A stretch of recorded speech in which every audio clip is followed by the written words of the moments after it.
myself, sinking deep inside. The only way to go through hell is to push to the other side. So I'll dive deep into the darkness, floating with the tide. Work on my mistakes to override everything I've ever done before. Rip out the memories. Got the reaper knocking on my door, but I still hold the key to my destiny.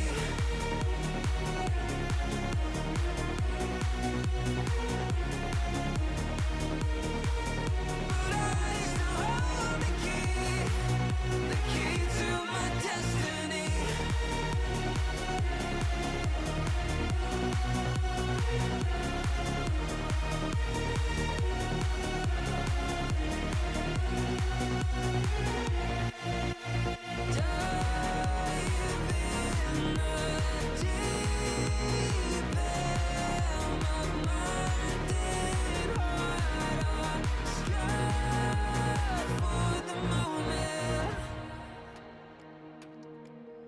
Slowly breaking through the shell, getting the space to breathe.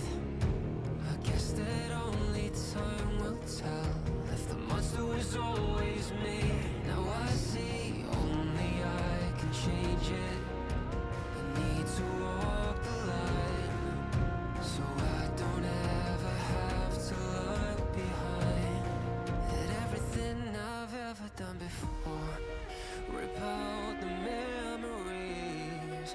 Got the reaper knocking on my door, but I still hold the key to everything I've ever done before. Rip out the memories. Got the reaper knocking on my door, but I still hold the key to my destiny. Whoa, the key to my destiny. Everything I've ever done before. Rip out the memories. Got the reaper knocking on my door, but I still hold the key to my destiny.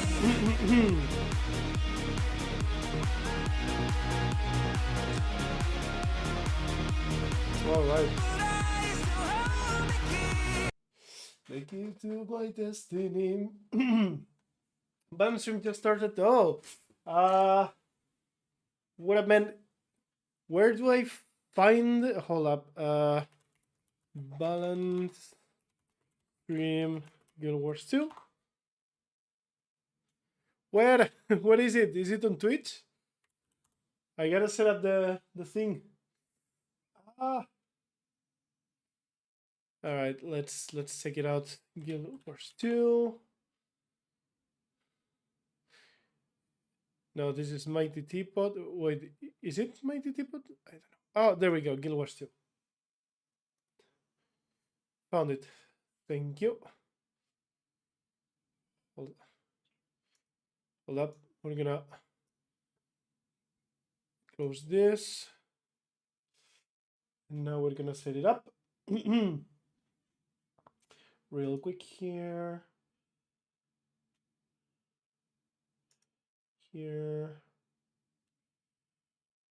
Those two notes.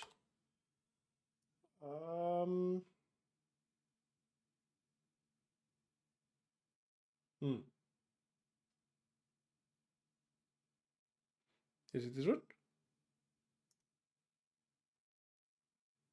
Well, let's see if it's this one. No, it is not. Hold on a minute. Getting there, guys.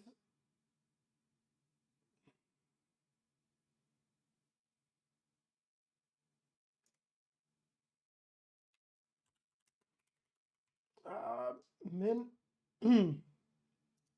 There it is. And this. And this.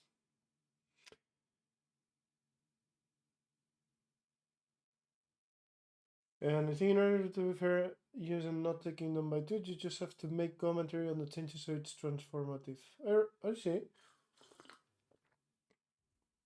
Oh, they are deleting blood magic? Hold up, I'm almost done with the setup on the stream.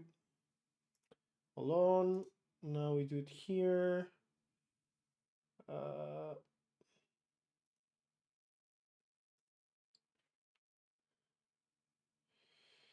And we place it somewhat there. This will do it.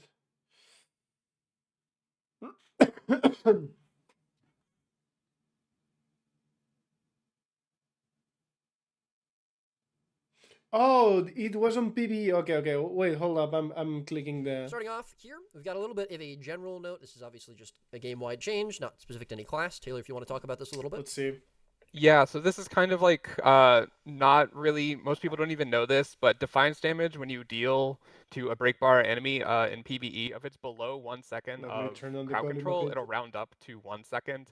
This was done a long time ago because of skills like headshot on Thief before competitive splits existed, where it was important that they had a small CC duration but wanted them to be useful. But now in the game, you know, most things that we want to deal proper defiance damage are over this. So this is kind of a prelude to what we're going to be talking about when we get to Chronomancer. The biggest skill this affects is time sync, which is a half-second daze, which is rounded up to a second for all of them. So you get a lot more CC out of that skill than you should. Yeah, I kind of wish I could directly skip. This is just a small change. We're talking about more when we get to Chronomancer. But into the changes that matter. All right, and I'm actually gonna mute the stream and maybe I play a little bit on the background. Let me see if I can. Oh, hold up. Can you full screen? Yes, I can. Hold up. Let's do that.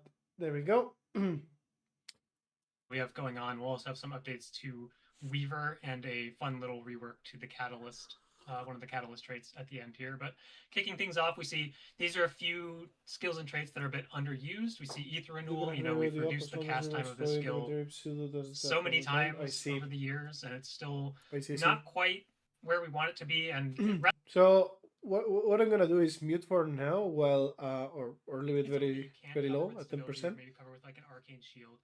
And let's see. High reward type of skill. So this right no longer grants resistance when choosing a glyph and still grants resistance when material to air. It'll amount to about a full dodge. This is also good. Nothing relevant in my opinion. Number into 50, but it will be a pretty good amount of endurance. So now if you do wait a minute, rock solid or other stability sources, or have someone give you stability, or have arcane shield to cover your ether null, or you just find a good opportunity. Bountiful power scares the shit out of me. Skill, and we're hoping that this does, see a little bit of play on maybe a couple builds here and there. Gain charges when switching attunements. The glyph trait, it gives boons when you use a glyph, and it previously given resistance, which happens constantly, I guess. We've seen a little bit of difficulty. At 5, you gain quickness and increased strike damage for a duration. Or longer cooldowns. They're not really conducive to those on skill type. Is this going to be perma quickness on power elementalist? Some of the longer cooldown glyphs. So you can split that functionality out. You'll still have the boon on glyph trigger, which is going to be based off your attunement. Then the resistance component of this trait is going to be coming when you swap to air. Notably, if you do have fresh air equipped, this will be a lower duration. Wasn't there a build that was basically resetting one of the attunements and you go constantly in and out of them? 3 seconds of resistance as you enter air attunement if you play it. So it does hopefully make it a more competitive option alongside the other air traits, and it gives you a little bit more. Yeah, but it doesn't give quickness, no? Or it does. To get that. And we have a nice little rework of Bountiful Power. This is a trait that is, it's a damage bonus, but it's a little on the less interesting side, and this is something that we try to avoid with Grandmaster traits these days. And as we look at traits, I mean, a trait that's gonna give you on your natural rotation traits in the trait line, quickness and strike damage seems pretty good. The arcane trait, which has got a nice little rework in the past last year or so.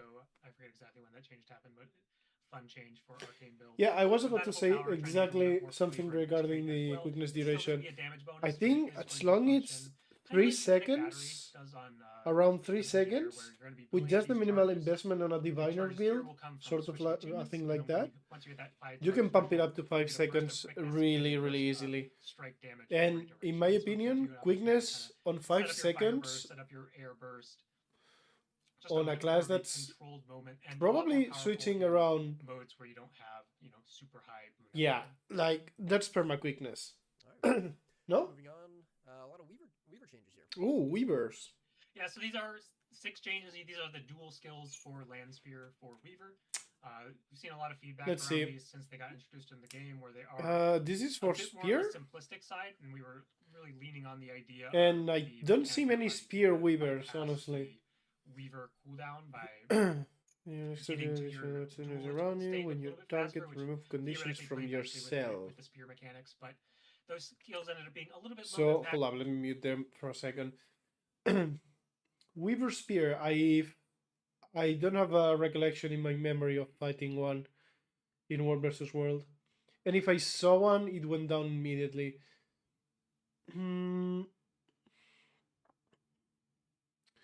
Your next strike to deal additional damage to enemies around your target and remove conditions from yourself. Okay. So a little bit of condition removal here. Also causes your next strike to deal additional damage to enemies around your... So it's basically AoE buff.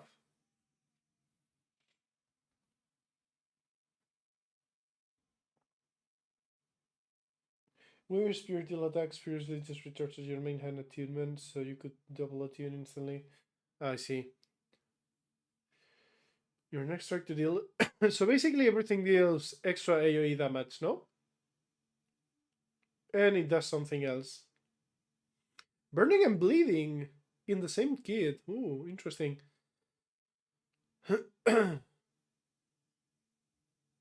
Chill and bull. That's cool.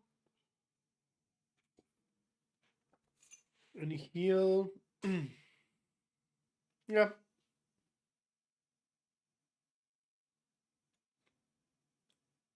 It definitely looks like something of a Zerg approach indeed. Not entirely sure if it's even going to be worth it anyways, but it can never hurt, I guess. And part of that is because it's just See. a lot of nerfs Fire over the Vortex years, increases there's a the lot of burning on the ways initial that strike from 1 to Conjure Weaver 2. especially deals its seconds damage is PvP. a little bit unhealthy, kind of in the Pulsing way that strikes it from 2 happens. seconds to 1 second in Primordial PvP stance versus with pulsing World. burning is a big, kind of a big problem. I've Wait. seen a little bit of that from the lava skin as well. What we're trying to do here is Strike put a from little bit 1 more stack oomph, each a little bit more second. power into like specific moments, as opposed to like those pulsing effects. So where more just throw stacks, a but big hit and then less. there's not really counterplay them. So the big Yeah. one is here with It Pyro doesn't. Vortex. It's not It's gonna anything be doing an groundbreaking. extra amount of burning on that initial strike. So previously this was Reduces so the reliant cooldown. on landing a CC and then getting like the full value of all the ticks of the Pyro Vortex. There's Riptide. certainly value in locking someone in those extra ticks, but we see that a lot of the damage is Yeah, being I was about shuffled to say the into only initial buff that strike. really So looks as long as you're landing decent that, is or as long as Twist you're of dodging that on either Fate. side, that's going to be more of That's the double the moment super of speed. power of That's the skills. huge, We see something actually. like that. Twin Strike has a big chunk of burning on it. Shearing Now has it's kind going of to a feel little like bit there. Natural Frenzy. I like 1.5 seconds of super speed to me is like you fart really hard, and then for a few instants you go a little bit quicker, but 3 seconds it's it's much better. Not a mechanic that we're super happy with. Maybe it's something that we look at. Hey, I have seen That's Weavers. something that we'll think about a little bit further. Never mind. No, I have Also, not seen Riptide, good kinda getting a Weavers. nice little 3 seconds off the recharge. We did this with the Earth skill as well. Earth and Vortex brought it back down from 18 to 15. Catalysts. Yes, slight I've defensive seen a lot of issue catalysts, to but Weaver, because we are hoping to see a little bit more of this, and we felt that 3 seconds not going to make or break. We'll probably never see this skill at 12 seconds again, but we'll try it at 15 and see what happens. All right, fair enough. Obviously, with these changes being mostly competitive focused, the spear changes on the previous slide were wide, but are we feeling that Weaver's kind of just not really in a good place in competitive modes right now, or is the Sailors or Weaver and Swan, but objectively worse. or strengthen a specific role in those modes. Yeah, I think like it's fine Yeah, if the and game like has I said, builds Condi Weaver that is something are that fun, hasn't but been not like necessarily irrelevant for a while, as and strong again, as kind of one of the most the natural builds. alternatives. Probably like one of the more original builds that came to play with. Kind of like my smashing build. As an elite spec. Is it You know, Power better Weaver, different flavors, especially than White my Claw, main is something power that we have build? seen a little bit No, as well, it's but I not. think Condi Weaver Is it more of fun? that. Yeah, Probably it needs is. a bit more help. That doesn't mean the build needs any buffs. Very cool. All right, that is going to wrap up the LE slides for us for now. Okay. That's not actually. That is not going to wrap up the LE slides for us. Oh, I'm sorry. Ooh, I'm catalyst. I'm joking. It's a trick. We have one more. This trait has been rewarded and renamed to element synergy. It's a fun Additional change. bonus So, when finishing a Spawn Taurus, combo. this is the trait that obviously gave stability when you Once per apply unit aura to yourself. per interval. For... Very powerful in competitive modes. It's something that we've nerfed a lot in competitive modes. Wait a minute. Wait a fucking minute. LE, but also just Catalyst especially, made it like really difficult to find the right balance for this trait. You'd either have like way too much stability or not enough stability based off the number. And just the raw like quantity. This is good for me. That you always have to play around is like really something that's really hard to get right. This used to be if we're stronger, looking for, wasn't like, it? Fun, exciting reworks to do. We really want to do kind of like a combo focused Grandmaster trait because Catalyst very much. I mean, like the most combo focused. It seems like a decent gain an aura when trait anyway. Obviously, you have a combo field available pretty much all the time, so. This would have been rewarded and renamed to element and synergy gain an additional bonus when finishing a combo. A little bit more controlled. So we do see that you still get stability here. Okay. The way this trait works is So there's multiple ways of that. Combo, you'll get a little bonus effect based off your attunement. Oh, it can trigger once. Exactly how the aura trait works on the Grandmaster Minor. This currently gives a stab whenever you combo a field. Oh, thank God for that. Healing, Aerial gains some endurance back, and Earth, there's that stability. Actually, thank God for that. I was so pissed at Catalyst when I tried to go for the kill with CC outside of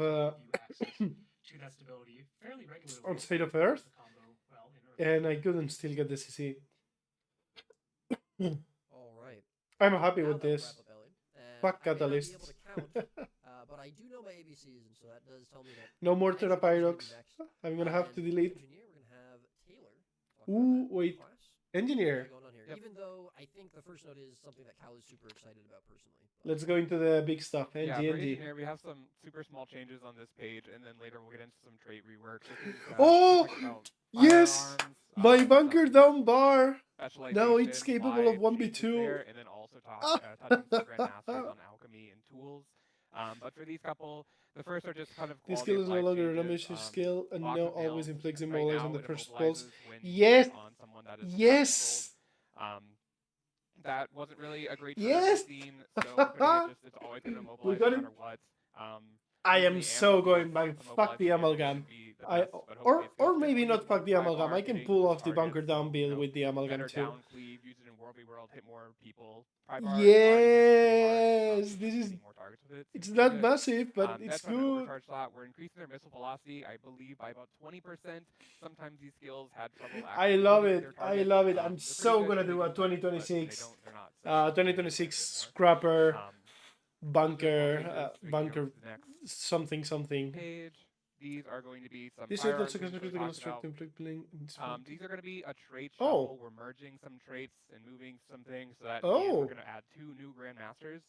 The first thing that's happening is Serrated Steel. This is the Grandmaster Minor that just increased your bleeding duration. It's being merged with the minor trait that caused you to bleed when you critically strike. So they're going to be one trait. And in that minor slot, we're moving modified. Bleeding skills with power instead of condition damage. But this was a Grandmaster trait that we feel like wasn't really worth being a Grandmaster. Deadly Arts on feet. You are passive already as their minor trait. Wait, you are on alchemy? PvE when you always have like conditions on bosses, but in competitive game modes, it really had no value. So we're putting it there and lowering its value a bit. So we have EOR in alchemy now. Equal and opposite reaction. This is a new trait that from the June patch that we added. That we like what it does. But we feel like it maybe wasn't the correct place for it to be. So we're moving. No, it was fine. Line, so it can be option there, and we're deleting Purity of Purpose. We'll talk about that in just a second.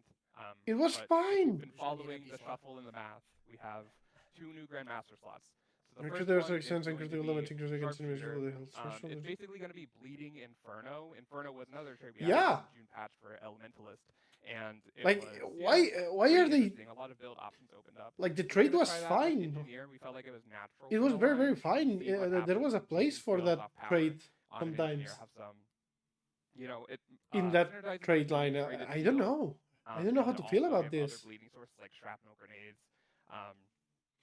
Huh. And yeah, explosive lines. The shrapnel. Please don't do there. any weird shit like this on And the then Soulbeast. next I'm begging you. Grandmaster is going to be heavy metal. This one's going to be more of your generic power DPS bonus. It's Executioner, but instead of just a flat bonus, it's going to give you both critical strike damage and critical strike chance. So the lower people are, the more crit chance crit damage you'll have against them. Yeah, but create a more interesting damage profile for Engineer. I also really liked the boon. So boon hopefully the goal for stacking this line would be more options and more amalgam ways to build play that I with it, did. because before it was a pretty static line where you just Ah, big man. traits, and it didn't really change your play style, but we're hoping We'll with see, we'll see. remasters that, you know, be more interesting, more things to play around and think about when making. I don't know how to feel about these changes. That's All right. I need to test them out. I don't know how to feel. Let's see. Yep, Backward and these are going to be regeneration both has been the reworked alchemy and and blast tool change zone. that I talked about. Backpack regenerator. This trait was not very good, and then we Oh. also realized we don't want it to be good. It was pretty passive, so we're deleting it and creating a new trait called Blast Zone. It just creates a blast finisher when you use your Fury, healing toolbox skill. Ignited. Some healing toolbox skills create like a field automatically, so if it's a water field one, you're gonna blast a water field automatically. Yeah. But if not, you can blast might, blast self. Increase the let bagger that- difference when in you PvE, just kinetic extra battery, synergy there with things strike Alchemy battery. already wants to do. Oh, kinetic battery. HGH. This is good. This trade is getting Fury and PvE only. Fury was sometimes a rough spot for engineer supports. Mechanist was able to cover it, but if you wanted to be like a scrapper and amalgam, it really was something that was covered.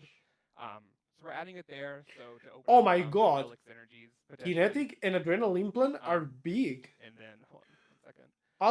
I'll take the regen rate from 50 to hydrate. 25 and add Going back, Fury of Purpose was being deleted for equal and opposite. Yo, adrenal Fury implant is gonna was go so also a hard trait on my that was amalgam really build. Not used in PvE, and then when it was used in competitive No? game modes, we just really didn't like the gameplay it had, so we decided to get rid of it. Like I literally have a equal and build opposite should be revolving more, around dodging a lot and selfish trait for the alchemy trait line for people that want boons. It gives pretty good ones. yeah, exactly. That's my happening build there. right now. And That's then the my last trait amalgam was build. chain reactivity. The third successful This is trigger literally my now amalgam. Oh my god. Barrier to allies at a reduced rate. If So this was works how I a think it selfish will trait to work, begin with, but now the third trigger is going to get my the team amalgam support we wanted. build just got This literally can be a gigabuff. go-to option if you wanted team support. Now that And I people do are not care about the deleted, where you 25% drop on create regen, HGH. So that's endurance the regen first rate. Then I do lastly, not going care to about rules it. Updates, optimized activation. This is just quality of life for the trait. The Grandmaster Minor and the trait line gives you I more like to these have bigger, changes. so this is just giving you more bigger. I like PvE, these ones. So more uptime on that damage bonus. by Kinetic yourself. battery and adrenal Kinetic battery. implant, This is a big similar wins. trigger to what Cal talked about in Bountiful Power and Elementalist. Big wins We're in my adding a opinion. damage strike bonus when this triggers. It already gives you super speed and quickness, pretty good. This is a trait that is very good on Hollowsmith because it procs when you go in and out of Hollow Forge with your F5. Yeah, it's good on hollow. And so I think something we're thinking about is splitting the effectiveness, like making it more effective if you're an amalgam or a scrapper because they can't proc it as often. What do That's you something we're mean? still thinking about for now.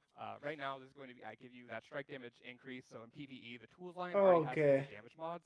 So this can be another one. To Yep, make it even that's more gonna competitive. be. Something to take. Then lastly, adrenal implant. When does this patch This drop? is getting Because I a bit of a really rework. want to play that. Right now, all it does is increase your endurance regen rate by 50%, which is super strong, but it's also kind of boring. So we're hold up. reducing it to 25%, but adding an additional Sorry. effect that when you dodge, the recharge of your tool belt skills will be decreased. And that will create kind of a loop that you get where you dodge, you can use them, optimize activation, This is bigger, and you can dodge a bit more. You know that. This is massive. Like, I know I haven't had time to play a lot this month, and I haven't made a video about it. But the moment this drops, my amalgam build is gonna go nuts. So nerf to support engine series will likely buff to roamers. Looks like it, which I'll take. I'll very much take. Trying to increase the overall damage of engineering. We just want to make how it deals damage a bit more interesting. So with these, we're likely to decrease some of the numbers. I think with modified ammunition and PvE, it'll likely go down to accommodate for the new damage increases that those Grandmasters are giving. We know in World that, DPS in G is also super good, and so we're likely to make some downward adjustments on that end as well to make room for these new things. Awesome. Very cool. Thank you, Taylor. All right. All right.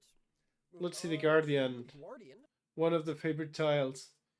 Zealot's resolution. This one and 1 second enemy that is. Okay. Fear Signature has moved to a Grandmaster and has been rewarded. Increase the player's strike damage and movement speed while under the effects of Fury. Wait a minute. No elite spec changes for NG. Wild. I think all of the elites are kind of in a decent spot, no? Heal you when you create a light field or finish a goal. Oh!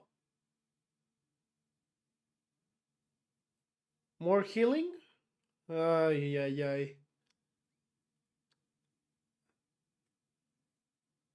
Yeah, me neither. I don't know how to feel about them, although I don't play Guardian. Exactly, that's literally my first thought. More healing? I mean, I said it. More healing? Modified ammunition with Are we on fucking crack? This is a trait that again is like Luminaries right now are so tanky, so like they can heal so much, and at the same time they can kill you. It's just crazy. Oh, hold on a minute. We got somebody here. Ban. There we go.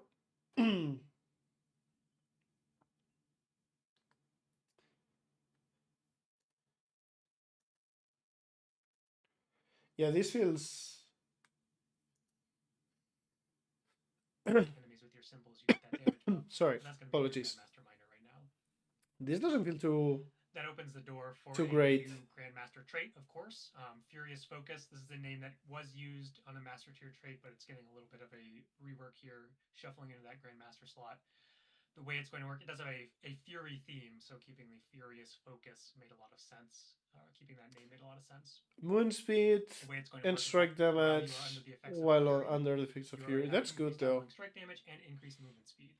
It's not going to be a stacking movement speed. Maybe it's fair with Vendor and Eliminator nerfs. I doubt. Yeah, there's no way. There's no way they are nerfing their favorite child. Where that is a trait that gives you move speed. Like they need a class. That is obviously just in case people get tired of Necros, which they won't, but just in case it happens, they need something people can fall back to with half a brain. And that's Luminary and Willbender. So I doubt they're gonna ban that.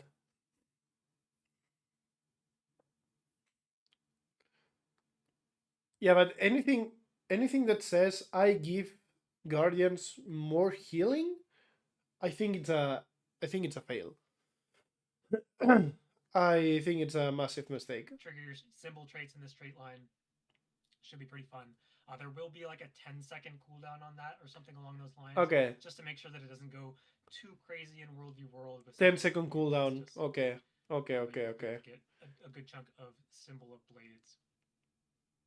And then last up, we now have that open slot in the Master Tier trait line from Furious Focus moving. This is going to be a more defensive focus trait, Renewing Splendor. How much of a cooldown this has? Light field or combo in a light field, you will heal yourself. So this obviously has a lot of synergy with symbols that are all light fields. Some of you may recognize about half of this functionality used to be on the Greatsword trait in the trait line. It used to be a combo in a light field, it would heal you. And that got removed when Greatsword trait became just more raw damage focused. But we do like the idea of having that defensive option. Wait, does this proc with multi-hit? Trait lines have success. A lot of the damage dealing trait lines have a lot of good success with more of that hybrid bruisery type of trait option that you can opt into. Obviously, you can still go full damage, but then you can also have the option to get a little bit more sustain, a little bit more defense. And so kind of the natural fit for the symbol trait line was that creating a light field, comboing at a light field would be a nice little trigger for that. So obviously, Ranger is doing fine and move on. on. You know what? That are not... If they do that, I'm taking the win and I'm immediately moving to gameplay. Well, that depends. I want to hear about the Necro. Like, right now, I really just want to see. I don't care about anything else. I care about Necro and Ranger. If I'm being honest. I literally just want to see Necro and Ranger. That's all I want. In some modes. I think there's definitely a lot of traits in this line that felt a little bit outdated. You know, Furious Focus was a good example of a trait that just isn't super valuable. I think maybe there's even some other traits that we were... You care about Mesmer? Fair enough. Zeal that didn't quite, actually, you know what? I'm interested in seeing if the perma-dodge builds are taking a hit. Something like Zealot's Resolution, where the usability... actually, yes. I'm interested in also in Thieves. Straightforward strike damage multiplier on the Grandmaster. An important class for me.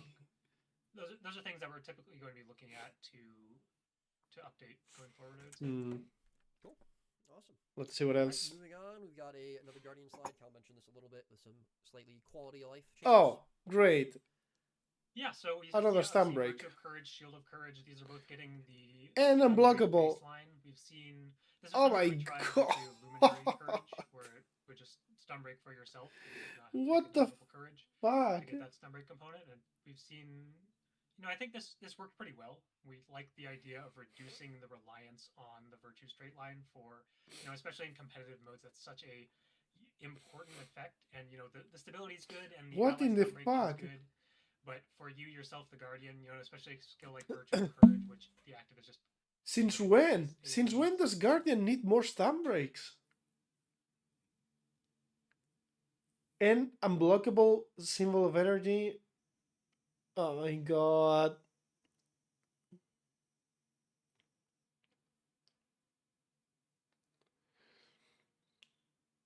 No, but we also have a stun break on Dragon Hunter.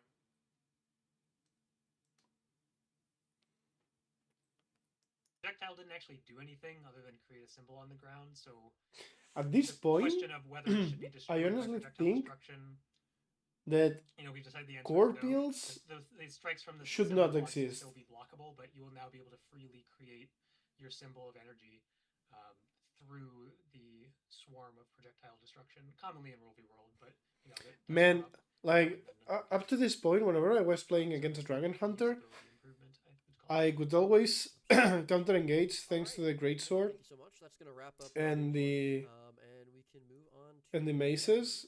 Oh, there it is. There's the Mesmer. Mesmer, mostly for this patch is going to focus around Chronomancer. Back when Troubadour was revealed and we talked about it, we talked about how Chronomancer patch. Heal Chronomancer is a very strong build, probably too strong, and so we're taking some measures to reduce it. Large majority of them are focused around reducing its Defiance damage capabilities, as you'll see here. Only PvE? Signet of Humility. We're reducing the cooldown, but also the amount of Defiance damage it deals.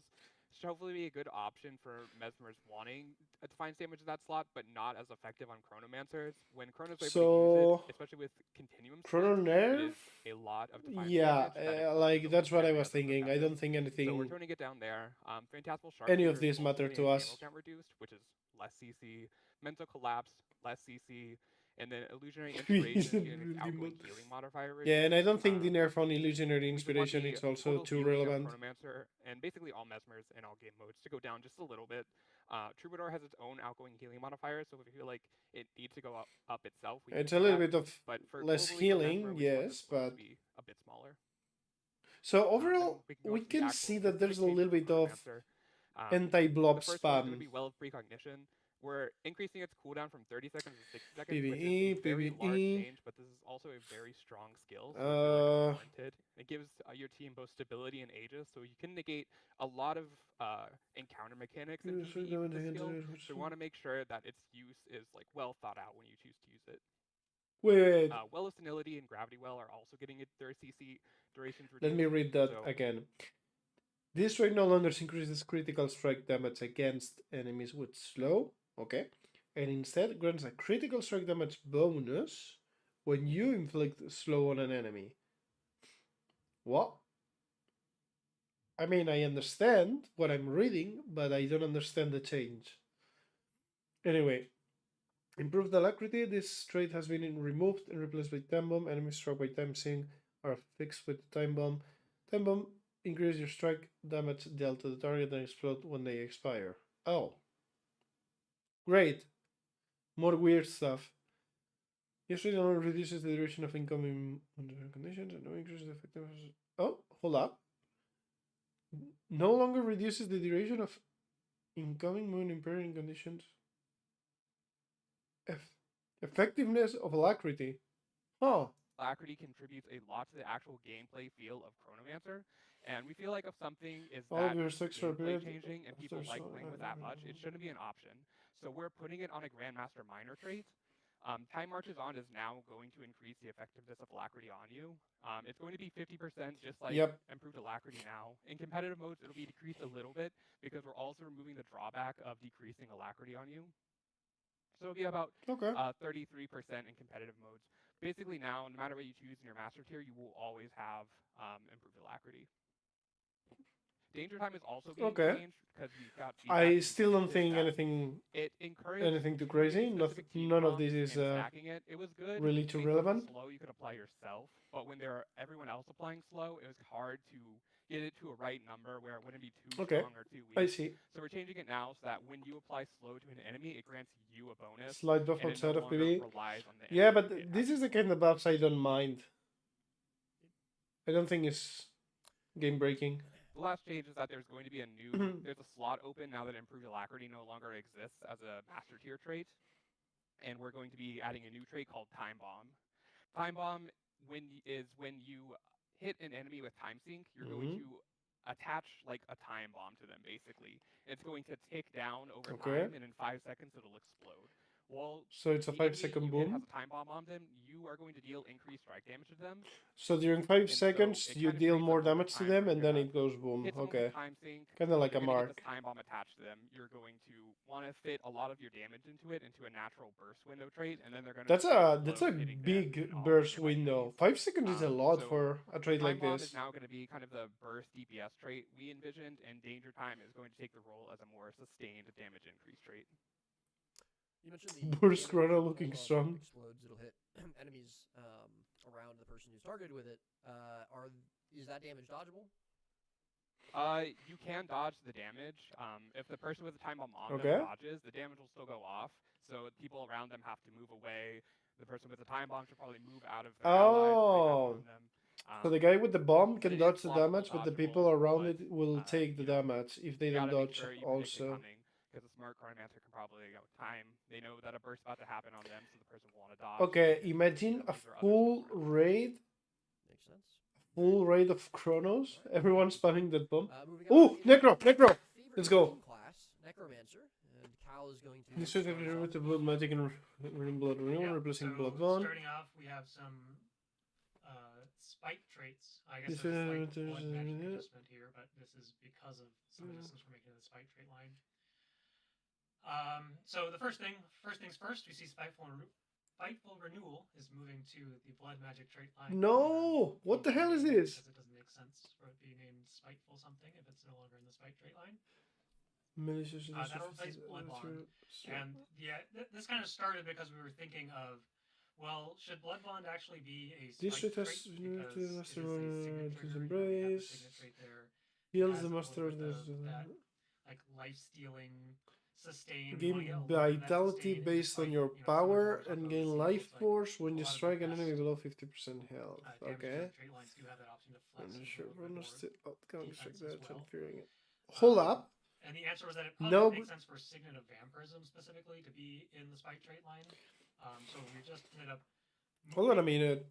Dread. This trait now grants a short bonus to outgoing strike damage when fearing an enemy, and no longer reduces the recharge of Shroud skill 3 when killing an enemy.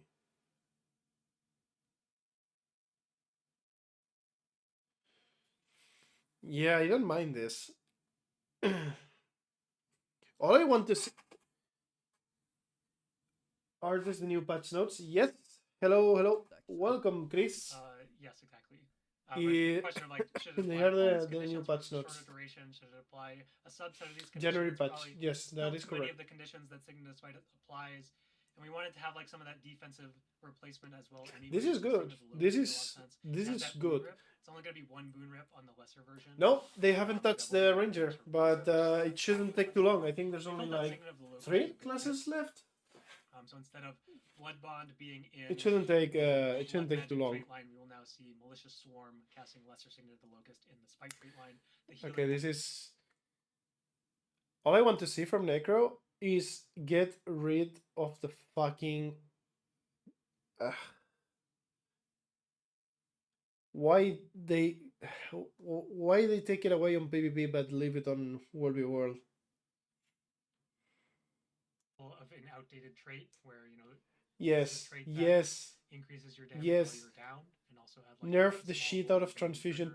Like low health enemies. I would like the less stab. Not something that you're really taking the Spike trait line. But at this point, I am so desperate that I will take just the healing from transfusion. It's very much the might trait line, so having this super might augment be. If we get that, if we get rid of that on World versus World, I'm happy. The downside of that, it's no longer going. I'm happy already. Damage because there are situations where you are playing. And if you don't want to replace the stab, at least reduce it. But you are taking the Spike trait line because there are good things. Maybe you now want to get Lesser Signet of the Locust. Maybe you want to get. But yeah, like if we get the transfusion nerf, I'm okay. Extra vitality, extra life force. So we didn't want to, reduce the effectiveness of all conditions builds that place. Hey, hello, Houston. So you are just going to get. Looking to start hitting one versus one. Will it be gear dropped in exotic? It will still have that might. Hold up. Will be gear dropped in exotics without ascended or levels yet? No, you should be more than fine.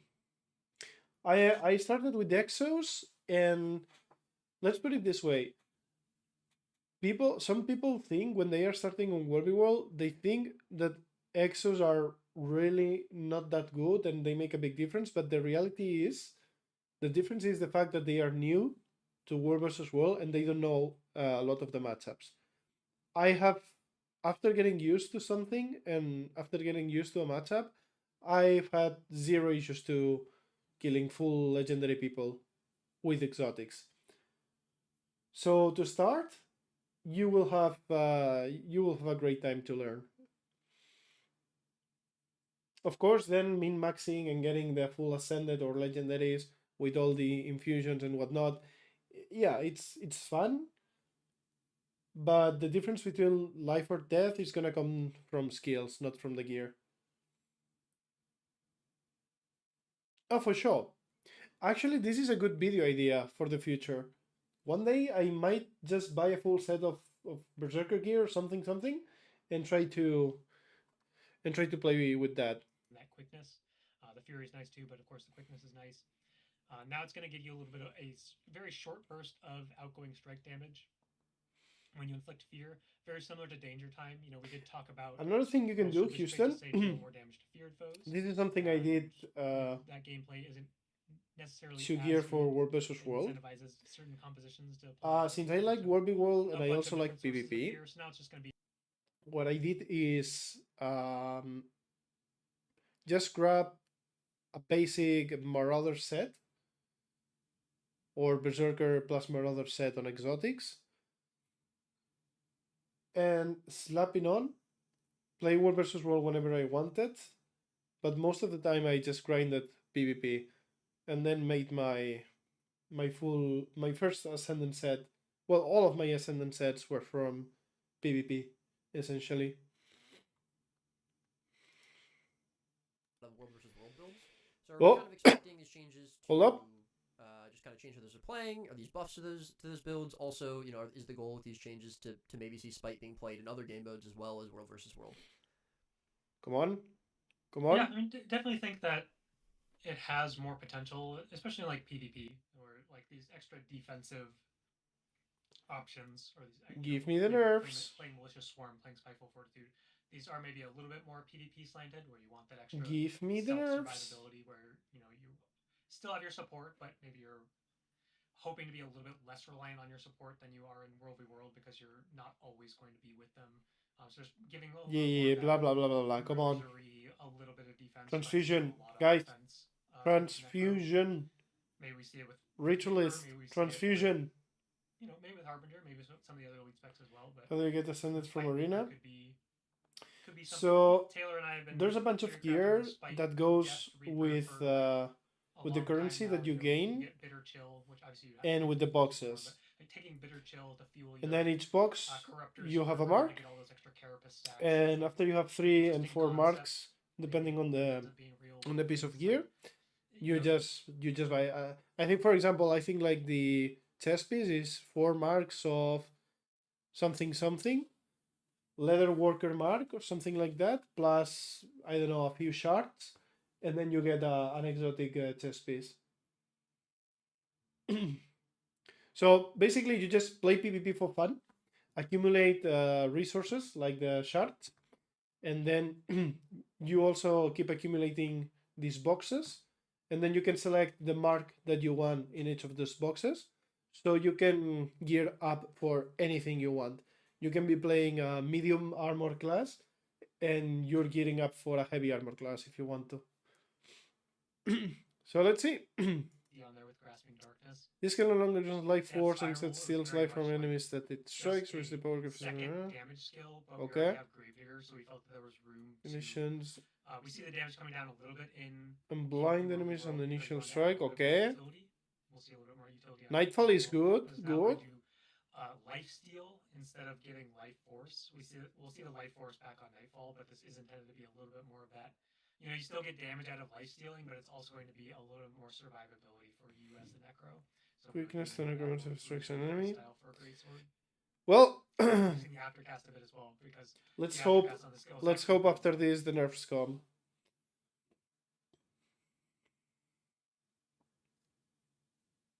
I really hope, man.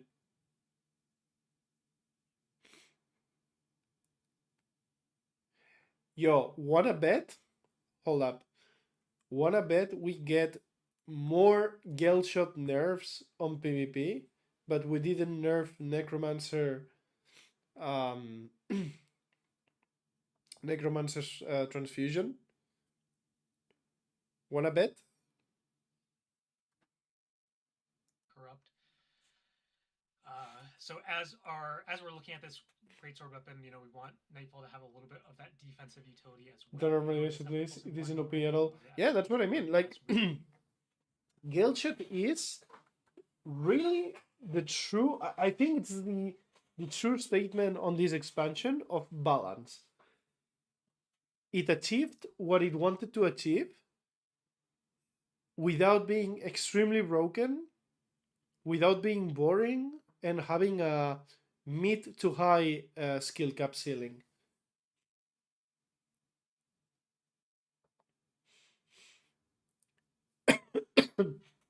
And galeshot being how it is, if you were to nerf the damage on the galeshot, you're essentially killing the entire spec.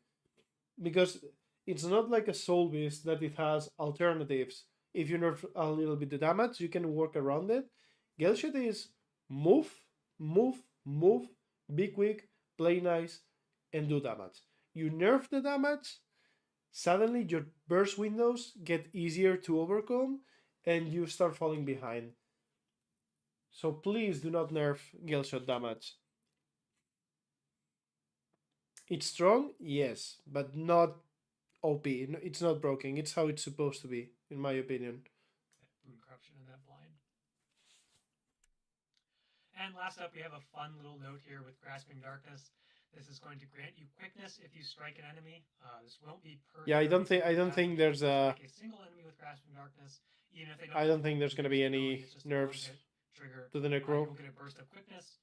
Or rather to the transfusion. Gravedigger, which is kind of that intentionally slower casting time, that big sweeping strike, the big moment of big damage. Now it's a bit faster because we'll have burst of quickness. You know, we'll be able to get a few skills off with this burst of quickness as well. So maybe you land Grasping Darkness, fire after Nightfall, hit with Death Spiral, and hit with Gravedigger. And it's a pretty fun, you know, Man, moment. I don't know what are they thinking. Nice. Please. Please. So if you're old like Cal, you might remember that back before. No, there's no way. There's no way this is it. Limited or locked just to Reaper. Overall, you know, we unlocked that for other classes. Necros are still taking Greatsword, obviously, like we're still gonna see tons of Necros. even though this is, as you mentioned, kind of more intended maybe to be like a bruisery sort of weapon. And now I have to be more careful about Grasping Darkness because they have easy follow-up to that. Thanks to the quickness. Improvements, especially in World vs. World with the cooldown and Nightfall being so high. You know, was there a specific goal with this, or you know, again, kind of just trying to touch up some outdated skills? The starting point was Nightfall.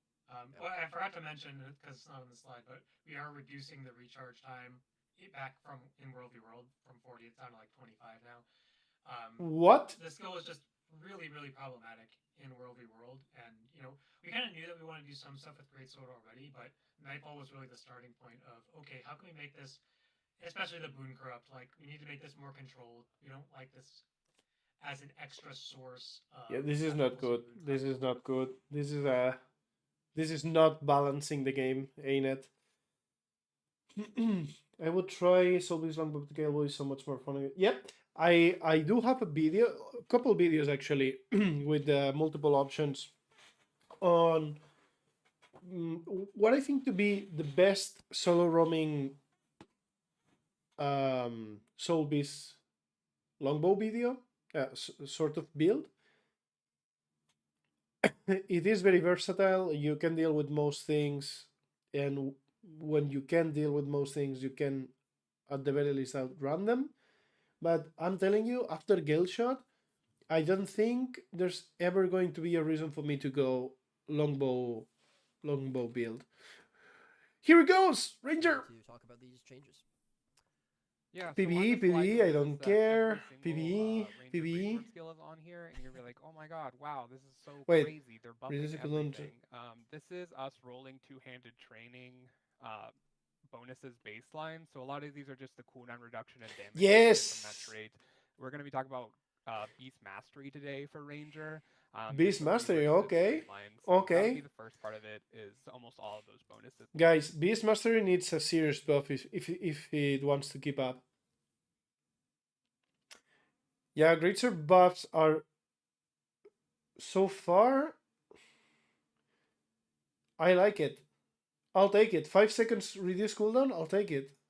Yeah, so Beast Mastery is a trait line that let's go. Has been completely balanced around Soulbeast. It was really good if you were Soulbeast because you get all the bonuses, but if you're not a Soulbeast and it's just buffing your pet, it was really bad. So we're going to try and adjust that so that's not the case. Okay, so they increase the pets. PvE only. PvE only. Okay, this is good. This change right here is good.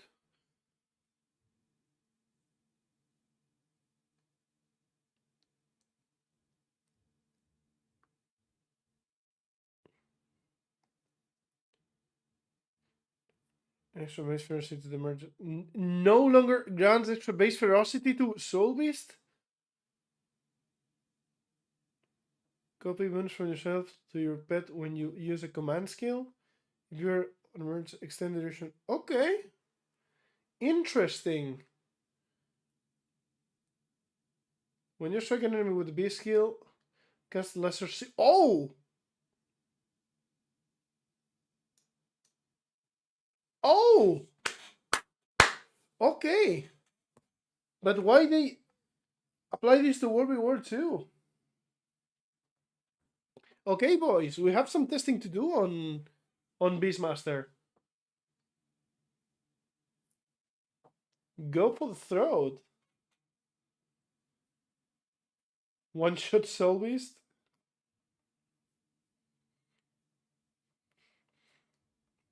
Wait.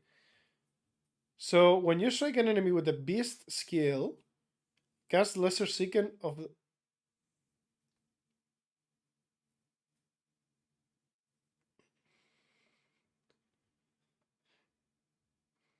Defeated swap CD is only 25 seconds.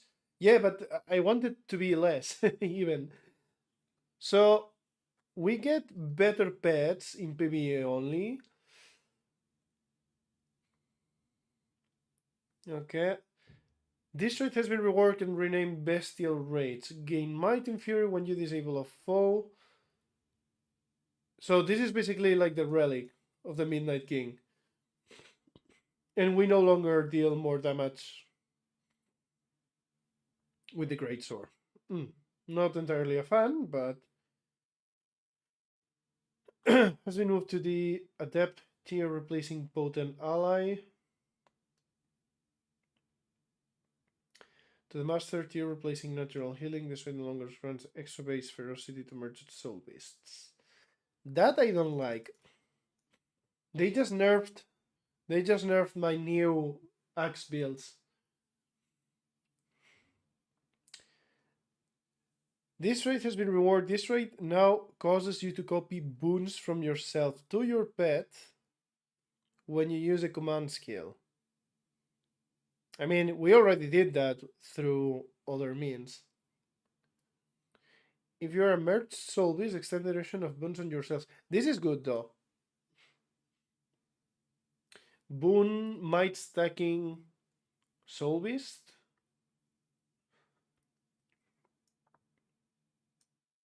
Cast lesser sick on them. Okay, you know what? Beast Mastery was a spec that it wasn't really seeing that much play because it is so far behind from the other two compare when it comes to damage. Like Beast Mastery doesn't give you, even on the Soulbeast merged state, it doesn't give you so much to justify it. And it really fell behind. So making these changes, maybe there's some builds happening thanks to this. We'll see. I'll take it. Because they grabbed one of the or the least used spec for damage at least,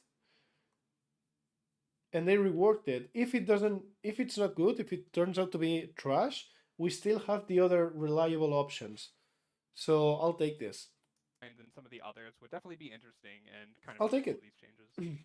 Cool. Awesome. Thank you. All right. Anything else? Next up is not Revenant, believe it or not, because some of us. That's it. That's it for the Ranger. How the alphabet works, but Thief is going to be next. And Taylor just went. I'll take the win. Honestly, this is a win. What is good, it's still been good. It's nothing gets nerfed. What it was bad, it has been changed, and we'll see what happens. Yep, I'll take it. All artifacts now use the same weapon type when calculating the rules of the weapon type. Metal Legend, increase radius, attack shield. Oh! Yo, I knew it! As soon as I was reading, I was thinking about you.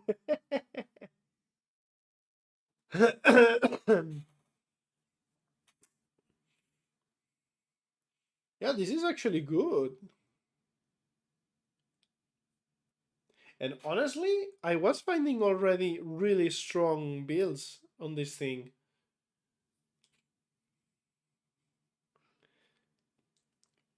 No longer break stun. The skill of blinds opponents are struck and removes condition from nearby allies. When you use a weapon skill that costs initiative. Okay.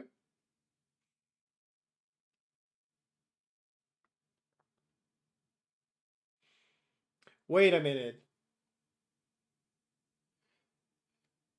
This trait additionally grants you barrier after using an artifact skill, and you take reduced strike damage and condition damage while you have barrier with this trait equipped.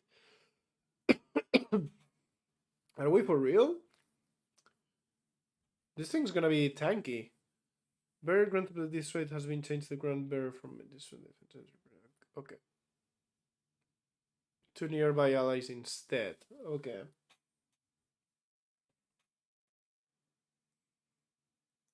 You know, people have seen this note on some skills in the past as well, and they might see some same note on some skills in the future. Gentle allies. We'll actually see this note as we get into the Revenant section as well. But the general goal for profession skills that are not tied to a weapon is that they will always use the same. You know what? weapon string. This looks like it would be Very a long-winded small way of group explaining what ganking profession- potential thing. We're past the first note. All right. Oof. Might need to take a water break. Yeah. But we do see some radius increases here on some of the. It seems like a worse artifacts. spectre to Exalted her. Hammer, Chalk Shield. These are getting some extra supportive tools. I- Like I said, we're really trying I to don't push think I out that agree with you on that support one. antiquary build. Like, So Exalted remember Hammer- when I was telling you that I found one or two con the what is it called, this spec? I don't even know. Con the Gambler. I found a couple of them that were really, really hard to deal with. For a galeshot at least.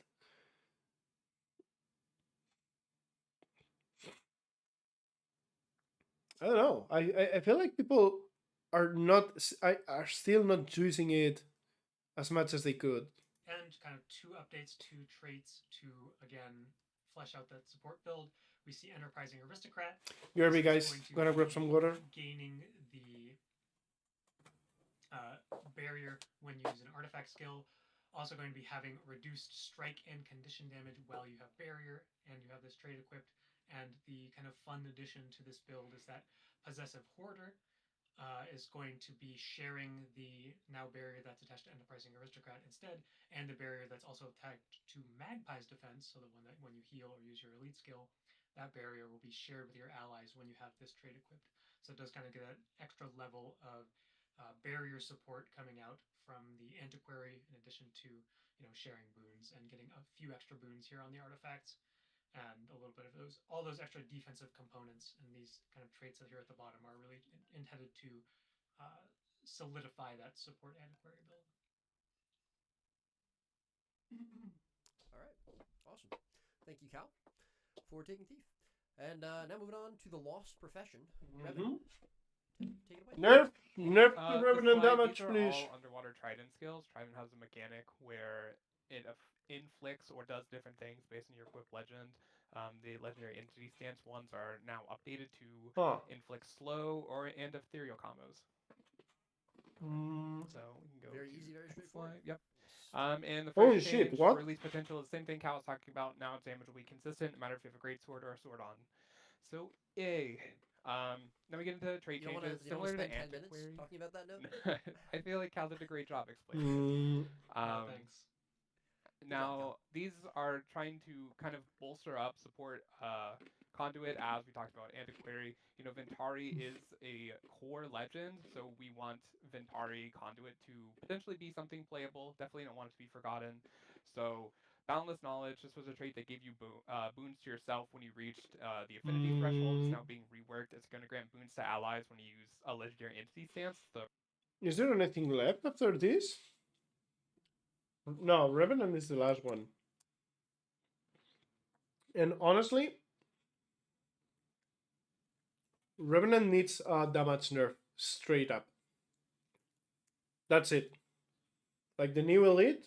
Oh, Warrior, right. Do I even care about Warrior? No, I do not care about Warrior. They're still gonna be stun locking us to death. So I don't really care.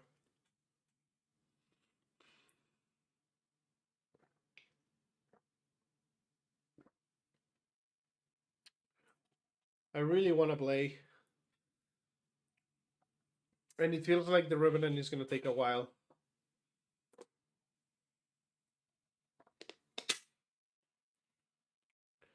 Did they do something to Troubadour or Willbender?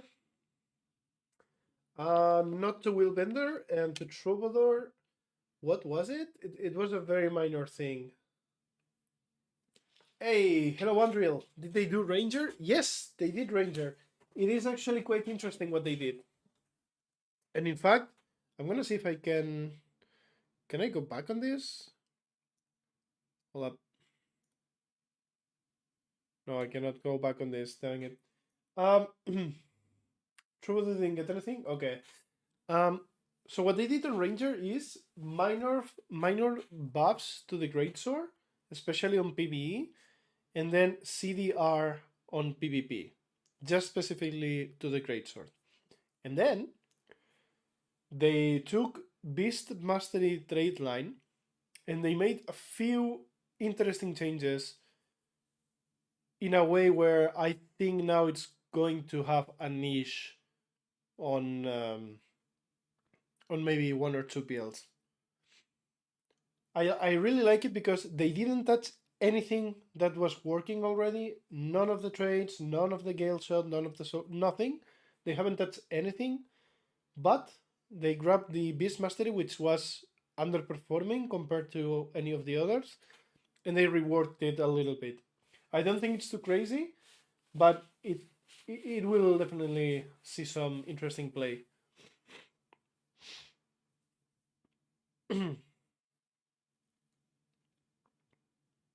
So we'll see about that. Warrior blow. This can only immobilize this enemy instead of cripple. Oh, more CC.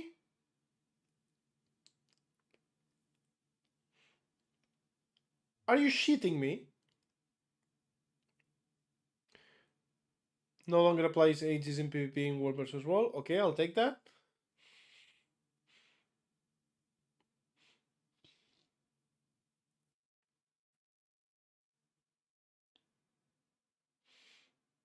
Stop nerves. Thanks God. Have a good one, Andrew. Have a good one. Well,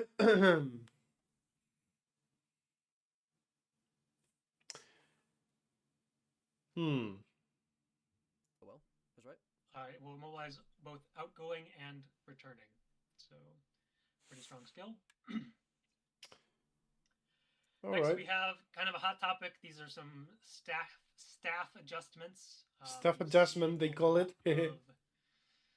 Difficulty, I guess, balancing warrior around the existence of staff. You know, we've seen just so much power in this kit of the staff weapon that's mostly intended to be a support weapon. So we obviously have a good amount of healing. We have that high mobility because we want it to be that front line, you know, move to your allies and be able to support them. Those are thematically things that make sense on this weapon. Bullet catcher being a channeled block has been a little bit problematic. Yeah. Especially in PvP, I would say, but overall it is just a significant, probably a significantly more powerful effect of a hard defensive cooldown that we want on this weapon that's intended to be a little bit more of a support-focused weapon. Yeah, it was really busted. The channel fucking easy block. Essentially balancing around staff, but we'd rather see staff as an option rather than a mandatory pick. Especially in PvP. And it's still going to be good as a support weapon. But we don't like having that block, and we decided just to rip it out. You know, yes, will still be there. yes, it's not gonna yes. Number of blocks anymore. It's going to land somewhere in the somewhere around, as if you block 2 attacks, will just be the baseline functionality. Still going to give that adrenaline. Still going to do that healing. Be that big healing moment. Why do they do this on the warrior, but they are incapable of nerfing the transfusion in World vs. World and have less of that for the necros? Strength that it currently has. Similarly, we see no more Aegis in competitive modes. We feel that's really important for PvE, as a lot of our support builds do have access to that, key moment of Aegis application. But it's just another instance of something that is a bit too powerful and competitive, and it's just something that we just don't want to see on this weapon anymore. So no Aegis, still gonna have the high mobility, no OP channel block. I'll take this. But a little bit less of that hard defense attached to the weapon, and we'll see a few defensive updates. Very good nerfs here. Future slides, we see balance stance here, getting the cooldown reduction back to what it used to be. Infinite to fight. See, yeah, kind of a wider range. Of I can agree with what he said. Trying to make it as what it was intended in the beginning, which is a support weapon, as opposed to a mandatory pick no matter what you do. Yep, like the bullet catcher change and the no Aegis, I'm definitely happy about those. Getting the Nightfall treatment in Worldly World, where the cooldown just becomes so high that it's just unfun to use, and on top of how strong it is. So we felt that the right move here was just to remove the block. You obviously still have the CC. This weapon's still incredibly powerful. We're not too worried about the overall strength of the staff kit. Okay. We felt that the block. So now it's just a strong weapon, a really strong weapon, but not a completely busted one. So I'm hoping that Roy is not going to leak the next change like you I did would during never. our rehearsal. But have you seen the change that has gotten the most spicy change in the last decade, according to Taylor? Huh? No, we haven't showed it yet. I thought you wanted to tell us. What's the Yeah, most spicy change? You haven't seen it yet because it's the next change that we'll talk about that Roy should not reveal yet because it is Yeah. currently story time. I know what I'm doing. Don't worry. We're going to tell a story about a trait that existed a long time God, ago. viewers, skip ahead 5 minutes. Yeah, probably about 5 minutes. Some of you have been playing the game a long time, may be familiar with the name Illusionary Persona. Illusionary This persona. is a trait We're that adding illusionary used to persona to exist. warrior. Yes, perfect. This is a trait that used to exist in the Illusions trait line. It was kind of the iconic Grandmaster trait of the Mesmer profession, and what it said is that you yourself count toward your shatters. No. So this obviously allowed you to cast No. Distortion without any clones up because you would count No. for a clone. You could cast Diversion with no No clones way. up because you would count as a clone. Slightly less relevant for Mind Back and Cryo Frustration, but it was still that kind of extra addition on top. And what happened with this trait was that it was just so fundamental to how the Mesmer profession played, especially in competitive modes, because you needed that distort availability, you needed that diversion availability. This is for you, every Jay. Mesmer build started with the Illusion straight line. You took the Illusion straight line because you needed Illusionary Persona. And the other traits in that trait line were fine. You know, they're good, but the main reason you're there is because you need Illusionary Persona to actually play your profession in a way that feels cohesive and it feels good and it feels fun. And that trait doesn't exist anymore because a long time ago it got rolled in as baseline functionality to the profession. Okay. And none of us were actually on the team at the time. You know, this long predates any of us even working at ArenaNet. But I can almost guarantee that the thinking at the time was that we don't want this reliance so heavily on a single trait line for a single trait that just makes the profession play the way that we want to, you know, as developers. This is just how Mesmer should work. Where are we going with this? Come on. And so that got rolled in baseline, and you know that's a pretty big power spike for Mesmer at the time because then you are no longer tied to the illusion straight line. You can feel free to still play illusions because there's still good traits there, but now you have so much more flexibility in how you build your profession. Yeah. I think a lot of people may have figured out where I'm going with this because we are on the warrior slide. No way. I still don't know what we're doing. Go ahead, press the button, Roy. We can see that warrior profession will now always have a 5-second weapon swap cooldown. This is obviously a trait that exists in the discipline trait line for fast hands right now.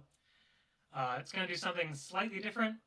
Now it's just going to give you swiftness when you swap weapons in combat. What? But you will no longer have to take discipline trait line to play with fast hands because similarly to Illusionary Persona, this is a trait that's just so fundamental to how warriors play that we felt it is something that should be just core functionality of the profession.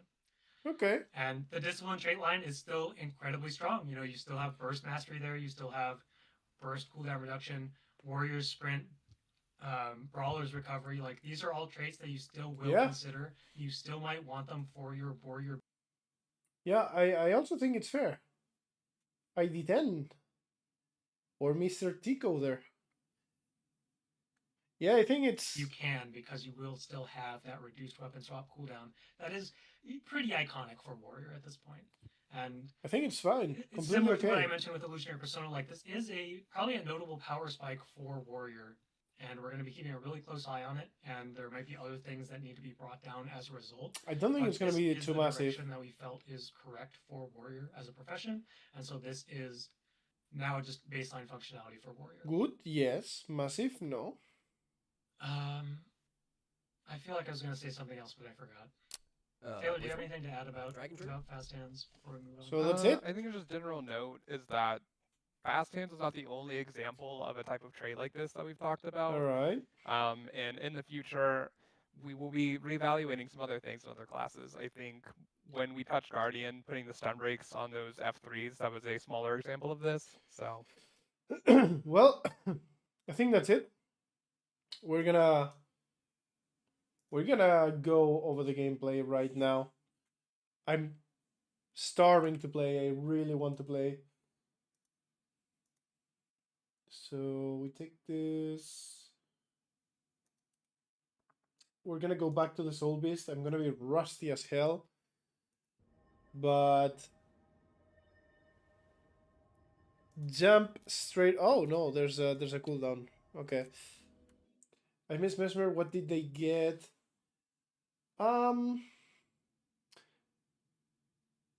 Yeah, it's basically nerfs to Chrono on PvE. And there was a small change regarding an ability. Well, they have basically an ability that puts a bomb on somebody for 5 seconds, and that bomb is gonna make it so you deal increased strike damage into the target while the bomb is on top of them. Kinda like a Seacon, honestly. Sort of, in a way. You roam virtuoso and troubadour. Yep, you are completely fine. Nothing, nothing to worry about then.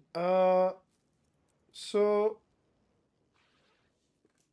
I've been playing so much power with the.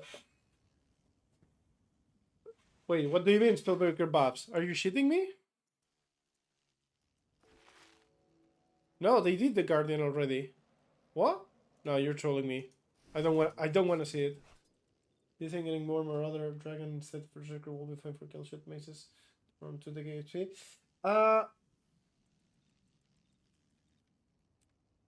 I don't think it's good. I don't think it's good, no. And I'll tell you why. Once again, same logic as before.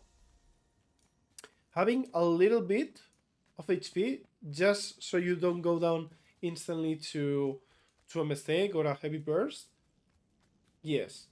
But going over 20k HP, I think it's detrimental because you start to lose much needed damage.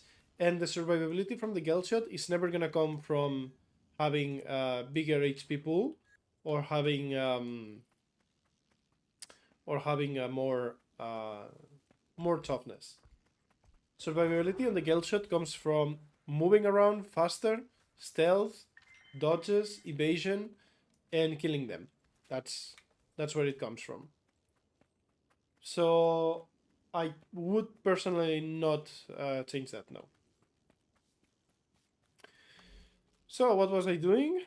Oh, I was playing the Blood Soul. You said I'm gonna hit.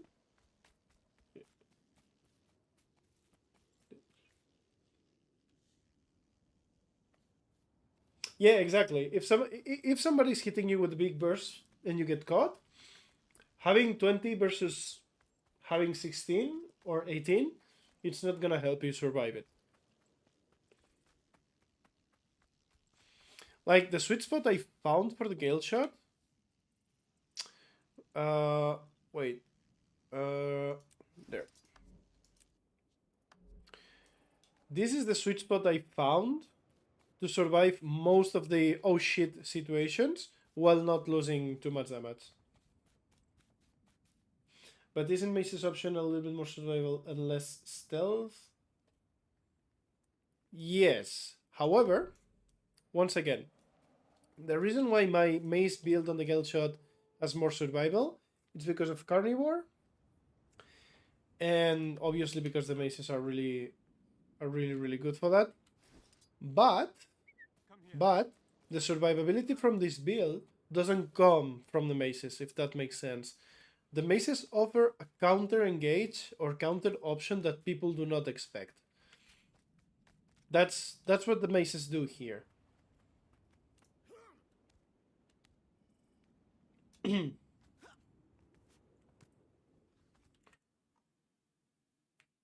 Hold up, let me do something here.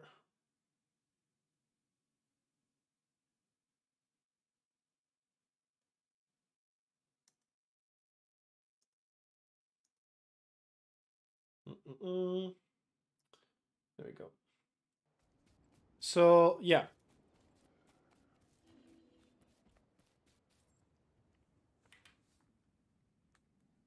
you're still gonna like the maces here are not gonna save you, even if you go full Marauder or full Dragons or whatever.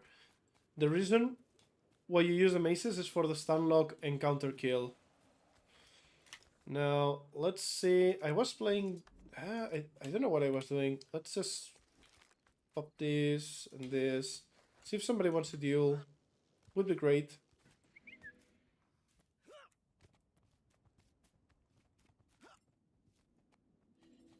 Anyone?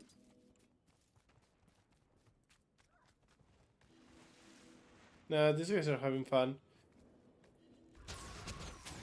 Let me just queue up for EVG.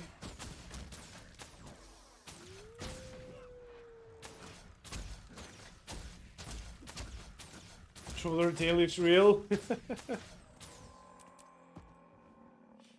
Makes sense. I'm asking as I saw Gildan use a spear galeshot with 20k. I don't wanna blame anyone, but I will tell you right now: do not follow Gildan builds. Just don't. Yeah, if you want a reference that's not mine, go for meta battle. You're gonna be much better off following a meta battle build and then working on it.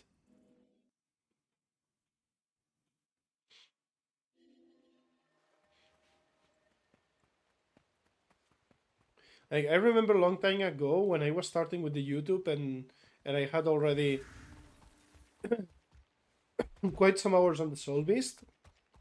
I took just a little bit of pride into making builds that are not necessarily meta, but they're really strong. I saw one of her videos where she supposedly updated some of the builds for the Soulbeast, claiming it as to being the best still on 2025. And after watching the video, I was like, there's no way. She just did a copy paste of all things and recycle for a quick and easy video.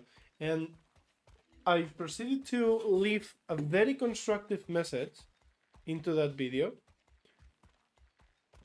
And the overall tune of the message was that I believe there are way better or way stronger options to explore.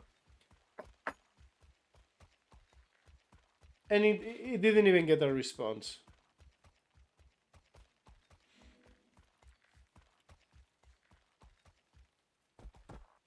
And from there, I realized that she wasn't even...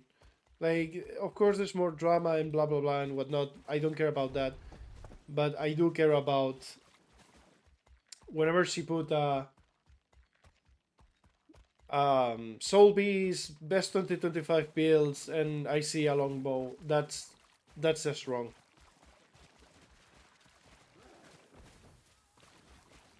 Oh yeah, for sure. She does that. She does that.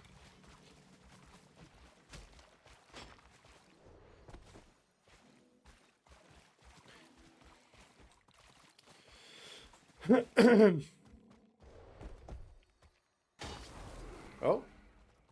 Oh. Come down. Let's do this.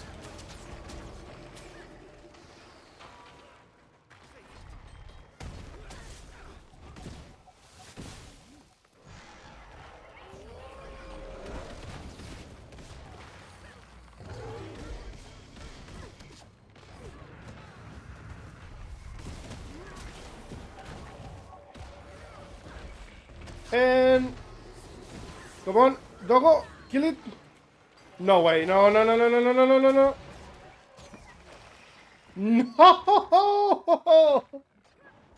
Not like this. I am so rusty.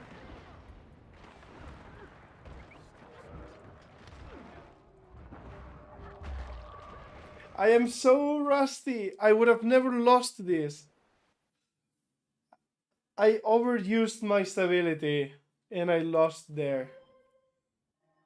Not bad for a 2v1. Nah, I'm so rusty, man. You know I had them. You know I had them. I just misused my Dolly extents. But I've seen a good number of beasts lately on them. Just to fuck around with Jay here, I am tempted to swap into the Evolga version.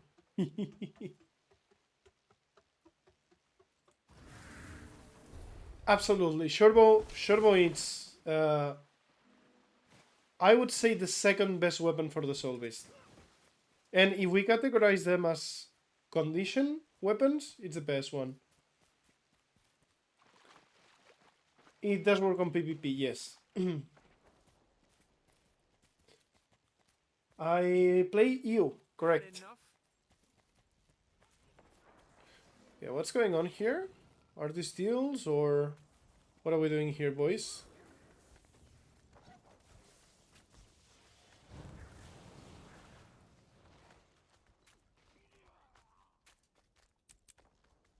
Scenario got to face Red Rover in his tower of well, he's such a nice guy. Honestly, I've had very few, if any, interactions at all when it comes to the YouTube thing with him. I don't think he's a bad guy. Yeah, exactly. But I do think he is a little bit too stuck into his comfort zone with the truth. And when he steps out, he gets triggered too easily. And I'm basing this opinion on what he said about the galeshot when it was coming out and stuff. Nothing wrong with that. It's respectable. He has a playstyle that he likes, he's good at. And yeah, he lives in his tower.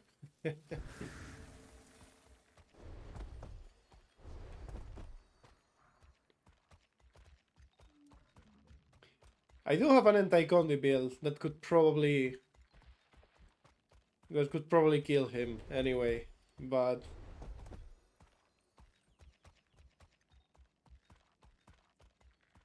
it would be fun. It would be fun.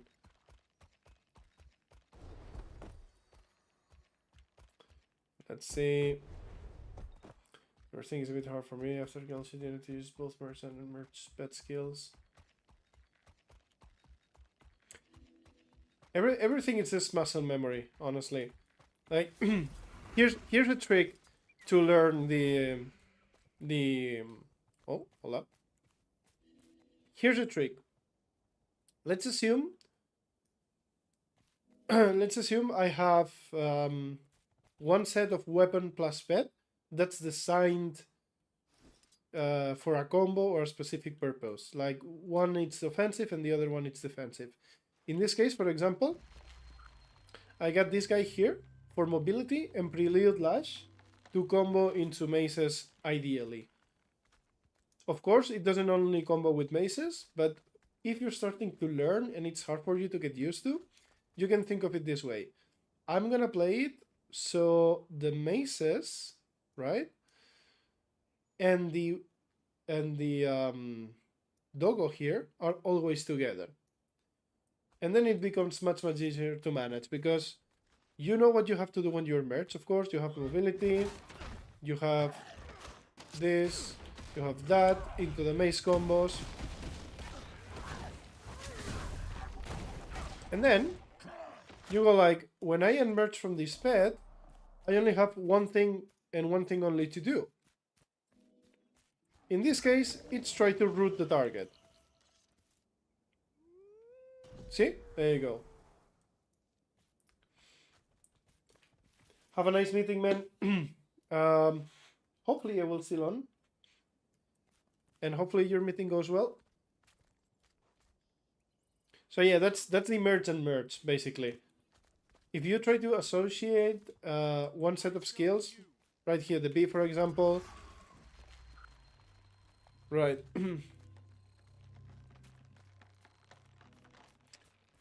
And honestly, most of the skills on the pet will not be that relevant anyway.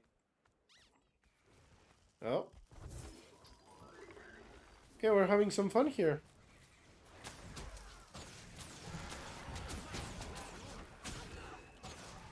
Yeah, let's see if we can.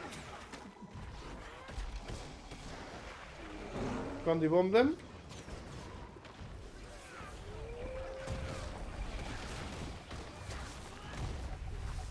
Stun. Okay. That was stupid. Nice res.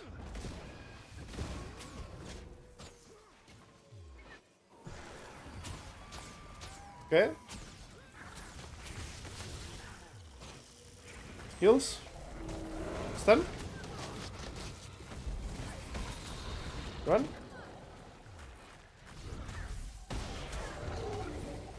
Nah, it's too tough. Another one came.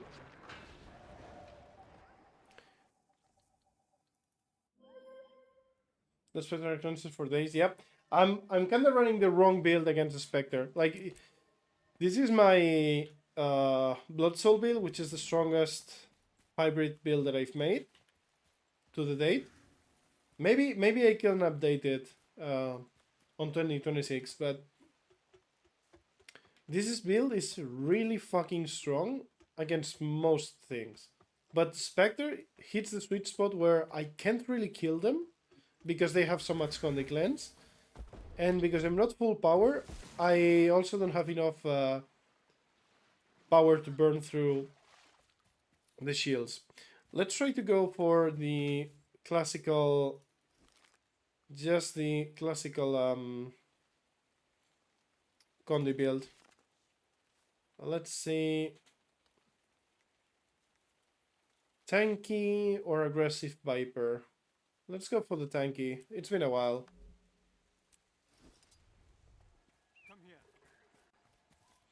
Okay.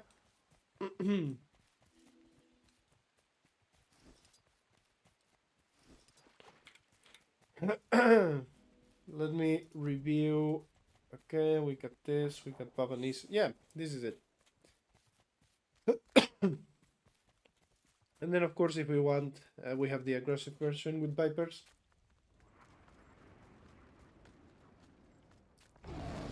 Oh shit, somebody is attacking us.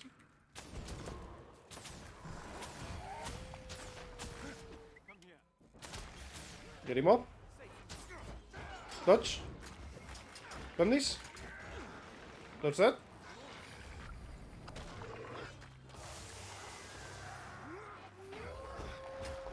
Hit him hard. Work on this. Dodge. Signet almost up. We're gonna go for the kill. Tap. Signet. Massive poison here. You see? There we go. And you, sir, attacked me while I wasn't watching, so you just died.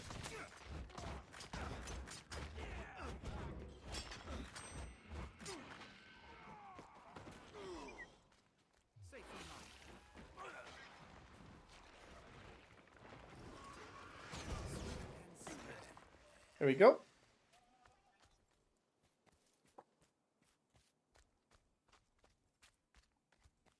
Ooh.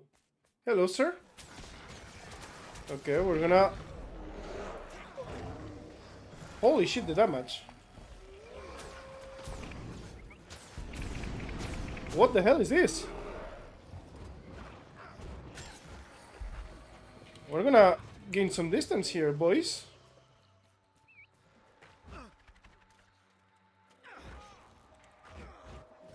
What the... What the hell is this? I've never fought a Fibron like that. What? I want to fight him again.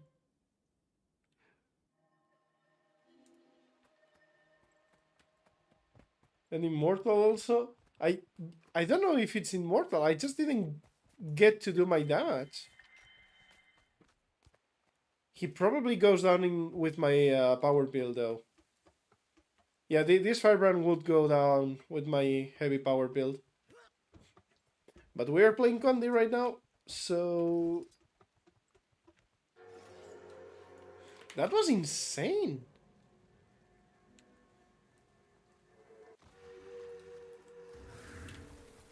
I want to fight him again. Please let me fight him again. You probably switch for maces. Not quite, no. I have multiple power pills, but hold up. Yeah, this is the firebrand. Let's do this.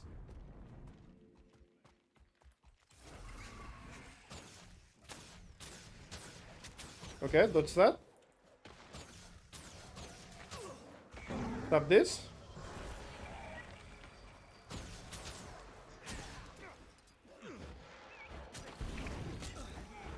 Get some damage in. That's a taunt. No! Don't interrupt me! I was doing fine!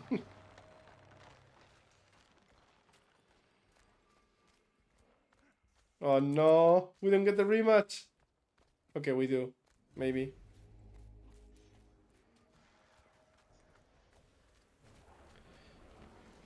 Oh no. So my my power build is Sword Warhorn with dual maces. And then I can adapt the dual maces to Greatsword if I want to, for example. It takes one OP class to kill the other, I guess.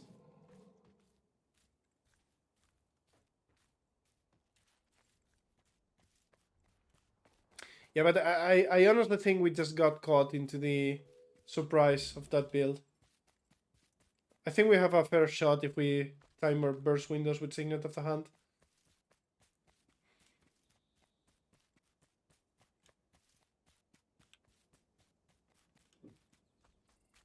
So this is my power build. Hold up. It gets up to unplayable. Nah, it won't get nerfed.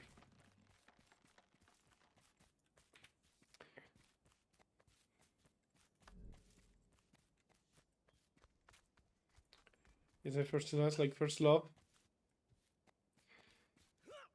Well, at least you got a fun one. Oh look! It's the same guy! Sir! Let me fight you! Sir! Let me have my rematch!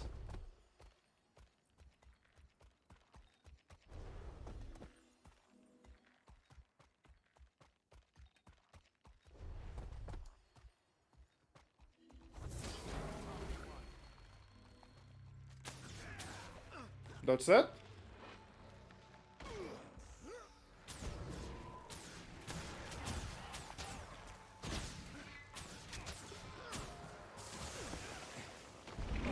Pre-stab this?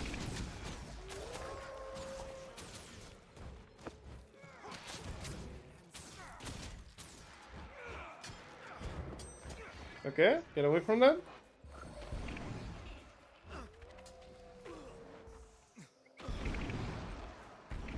Just my guy here. We heal that.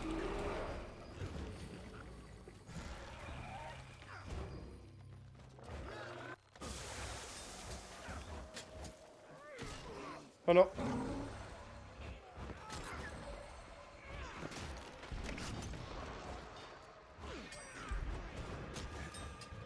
Okay.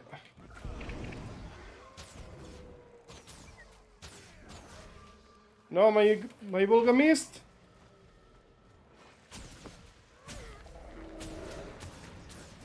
Okay, we're doing fine.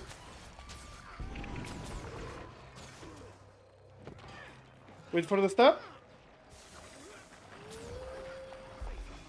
Damage incoming. Oh my god, the blocks. You just can't hit him.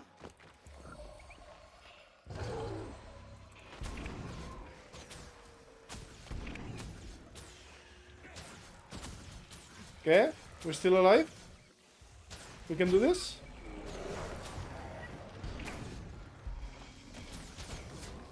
Got this in. Dodge. Oh my god.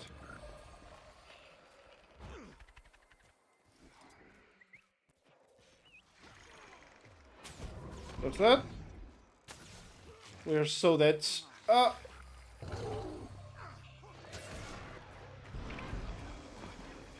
Can we heal?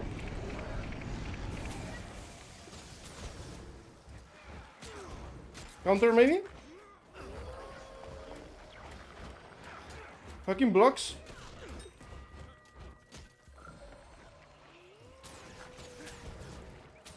Come on, Ivolga. Into CC.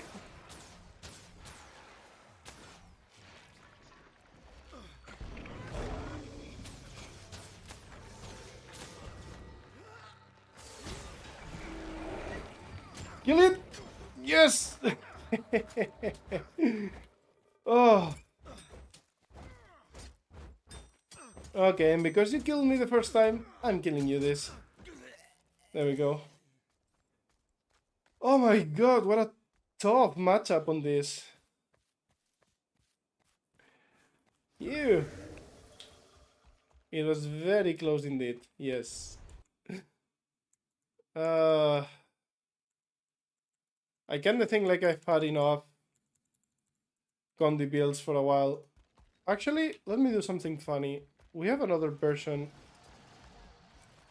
The aggressive version with wait, not this pet. Definitely not this pet. This one?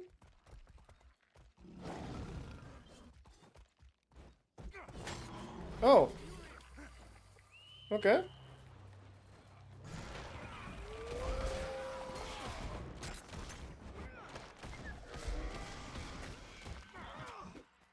Okay, let's not kill him this time. So this is my hyper aggressive hybrid Condi build. We're using Viper stats here.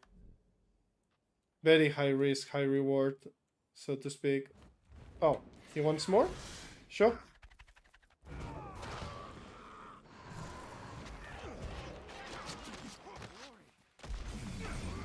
Oh, hold up.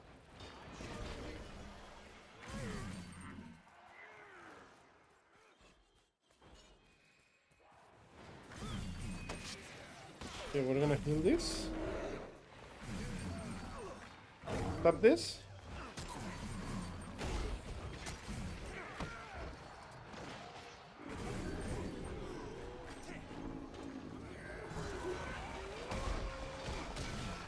Can we make it happen? Ah.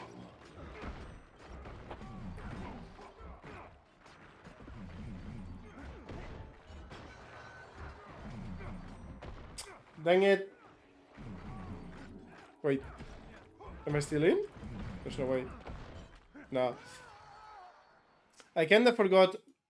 Not gonna lie, I kinda forgot the weapons I was running, and I was counting on having the maces. I literally just swapped back into this build. Let me see what I'm running here. Okay, we're still going with the Babanisos approach. We are okay. Okay. So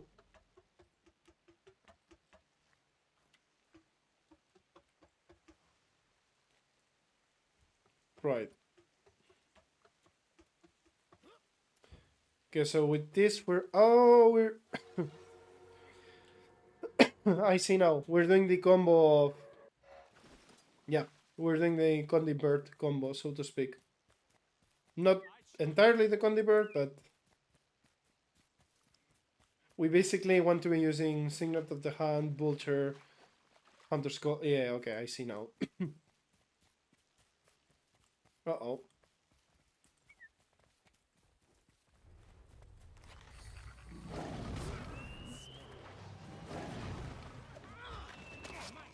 Okay. We're gonna see if we can burst him down with Condis. Nah, I need my other build for this. This hyper aggressive Condi build is really good into 1v1s, but it gets a little bit tricky in outnumbered situations. Let's give it a go with...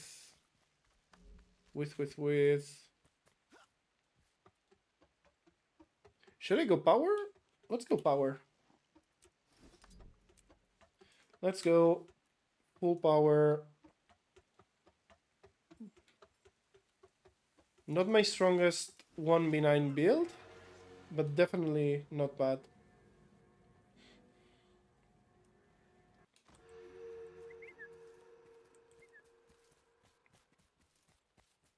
Oh, look at that. Haha. Now you guys are getting wrecked.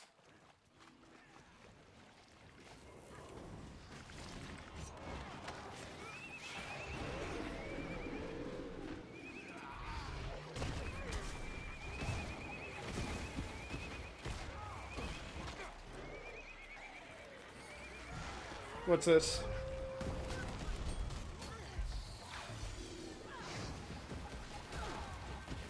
There we go.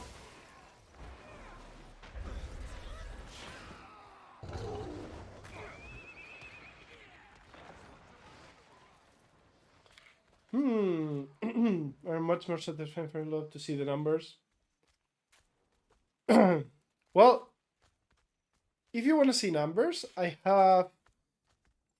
would have to pick it up again, but I have a really funny Condi Burst one-shot build.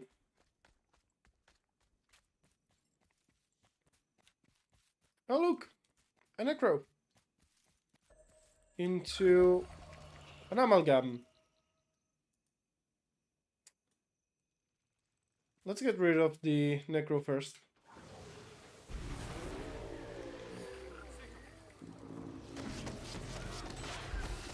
If we can, that is.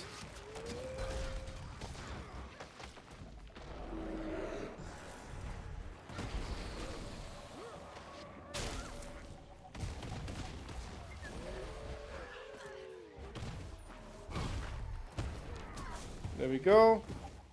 He didn't even want to help him. Okay, Fear is out. Sir, you should help your guy, man. Hey. Hey. Hey.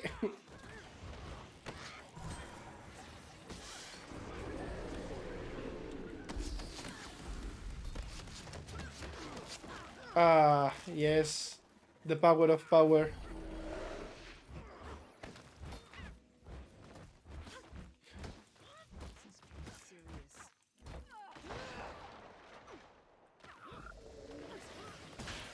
And I'm sorry, but I'm going to get this.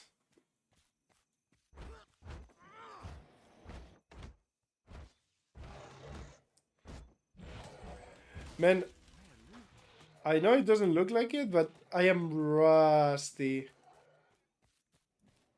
Oh. Wait. He's gonna want a piece.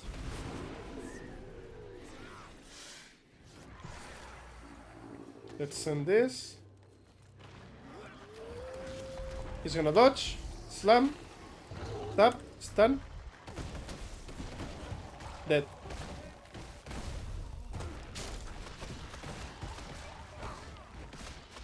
Yep. Uh-oh. Another one. He's coming back. Okay, we're gonna stealth this. Get away. Send the birds. Okay, it didn't connect. A little bit unfortunate, but we still dealt with damage. Phase now.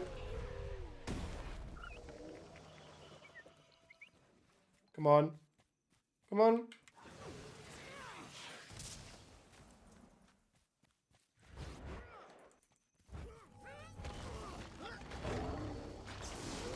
Okay. He's teasing us. Not for long, though. Not for long.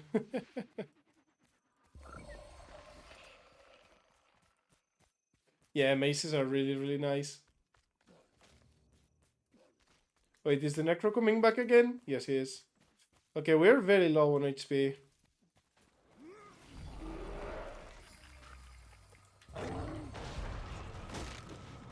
Stop. Anti-damage? Okay, we didn't get it.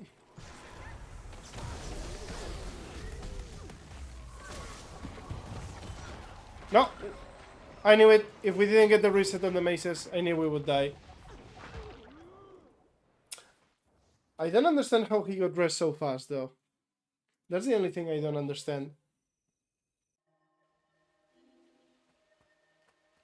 I hate it. I hate it with almost... Like, this game's resurrection system, I hate it.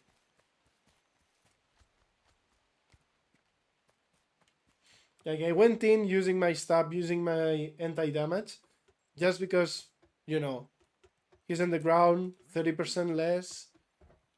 I didn't think the Necro would instantly res him.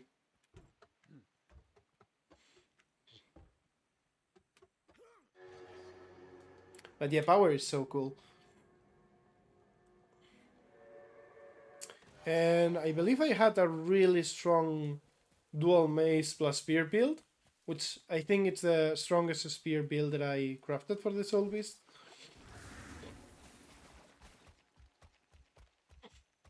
And I also have my diviner sort of survival builds, which are actually pretty cool.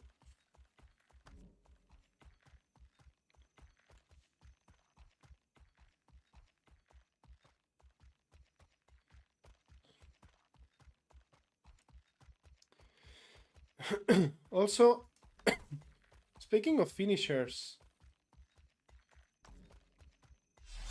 let's give him some Christmas presents, shall we?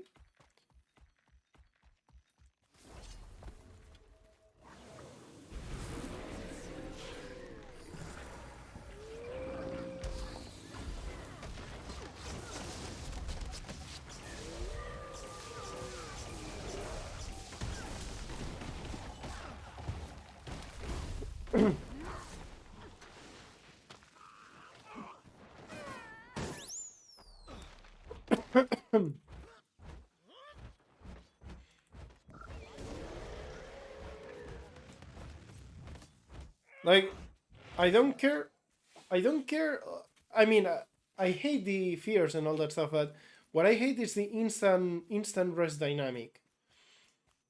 Because it takes away all the effort that the person did to make the cool play. Or just the kill. Like, assume you have things that are very, very hard to kill. Oh, look, he wants more? Oh, no. It's a spellbreaker. Okay, hold. Stealth.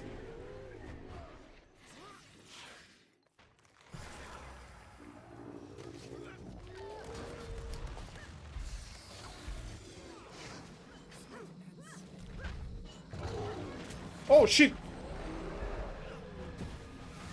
I forgot how ridiculously strong these things are.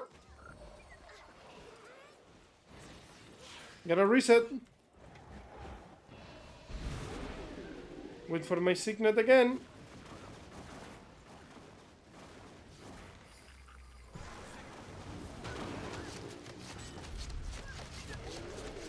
I think I'm dead here. I gotta go. Yeah. As soon as I saw the Luminary, I'm like, I'm not killing this. Is Longbow always viable right now in War vs. World?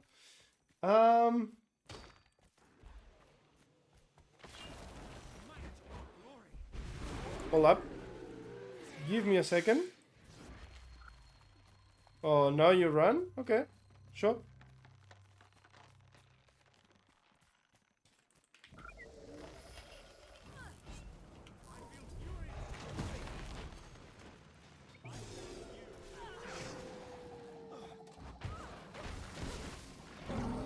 That's that.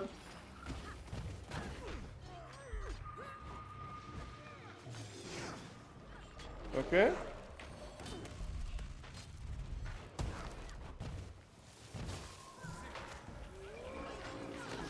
I'm so dead. Yeah. I want to greedy. Wait, maybe?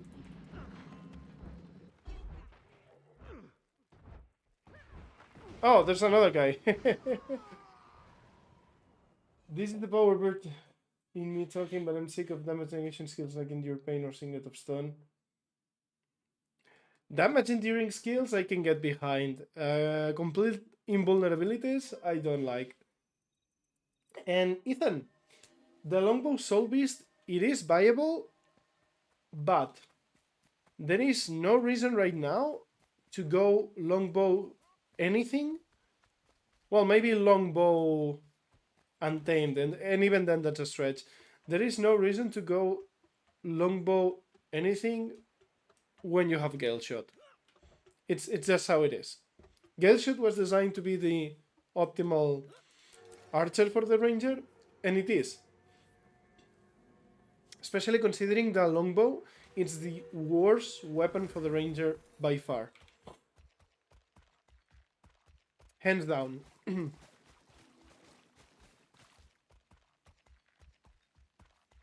That was a stuff, like, that stuff, Spellbreaker will cry after the patch updates.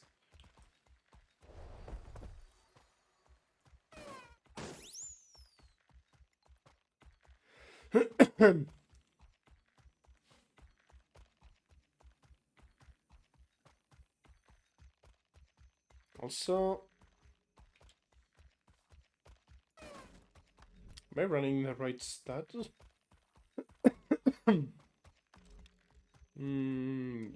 Yes.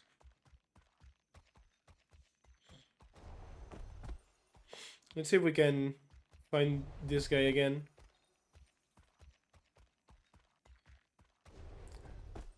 I am very rusty on the Soulbeast. After so many months of galeshot and then amalgam. Also, let's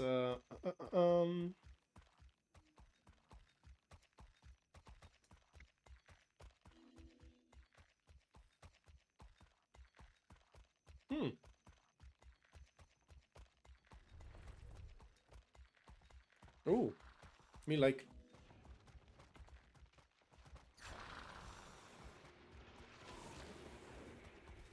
There's something going on in here.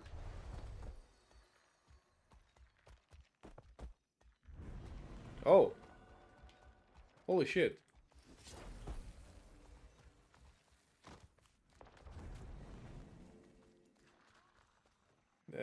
This is gonna be very laggy, but... Oh.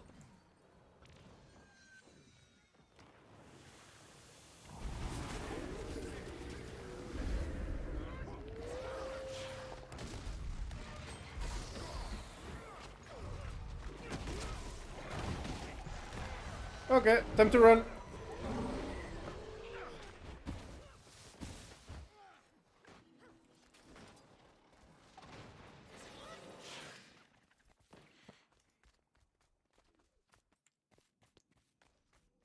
Oh, somebody at top. On the other side. Oh. Let's watch this thing being completely broken. Or not. Never mind. Let's see if we can fight. Against these guys, the maces are not the best.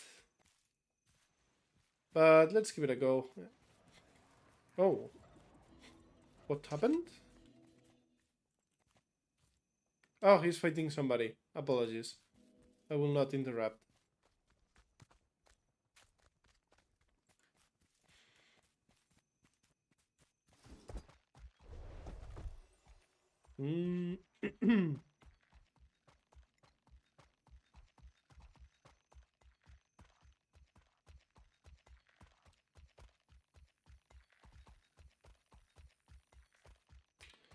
Should I go...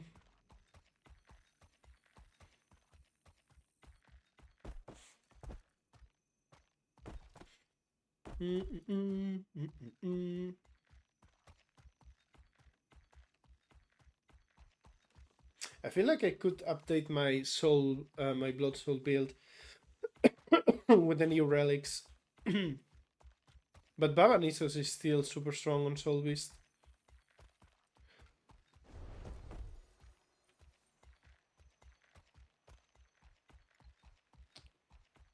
Do we try with the Viper again?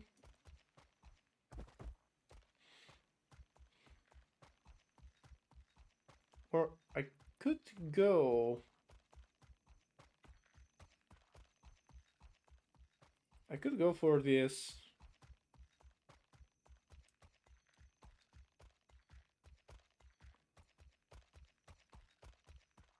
Just a little bit of kiting. Man, but if I have to go for a kiting build... See, this is what galeshot did for me. Now, whenever I'm thinking, you know what? It's gonna be cool if I just go for one of my... what is it? My Diviner kiting builds with Relic of Speed. Oh, I have not set up my gear. That's not good. Why do I have the hammer here? Nah, let's go spear.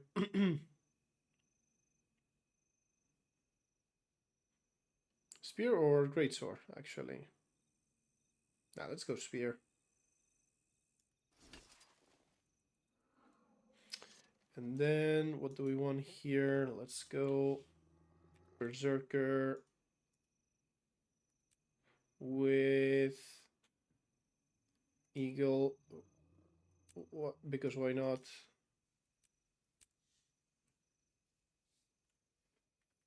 Berserker, Eagle.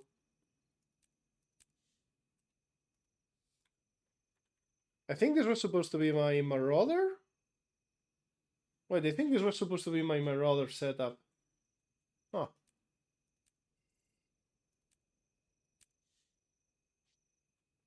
Well, I can always change it.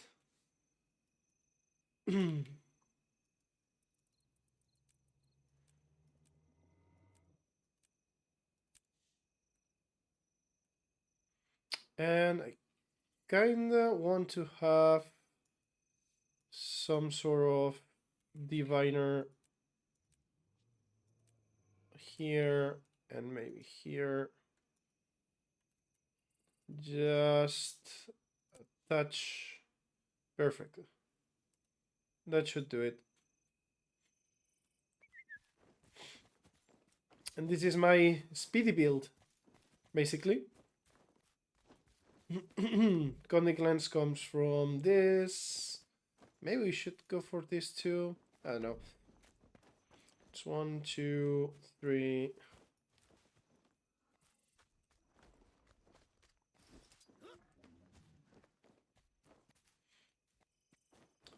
Maybe use the maces instead. Could be interesting. Anyway. Let's see if we can find something with this. It's been a while since I played this version.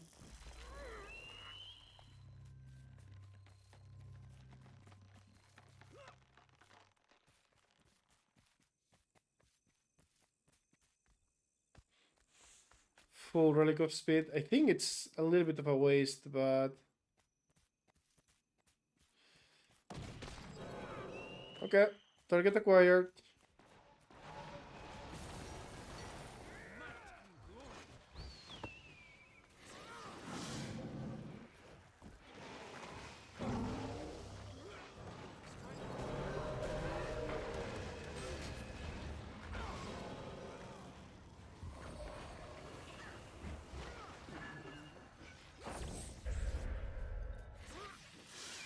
Gotta keep kiting.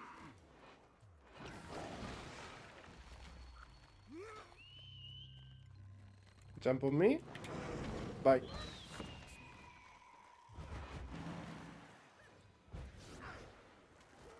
Heals up.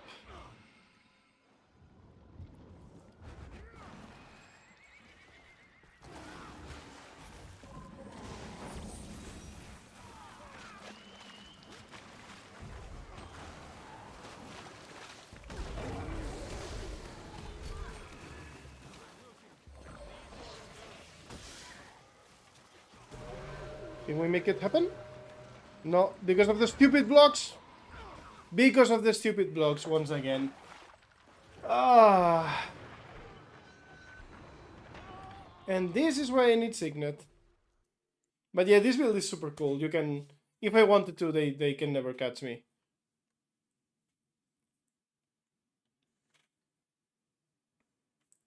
Stupid fucking blocks once again. But man, I love this type of builds. Even without the Gelbow, it feels really, really nice to constantly be hitting around. Is this galeshot build? No, this is not a galeshot. This is a Soulbeast.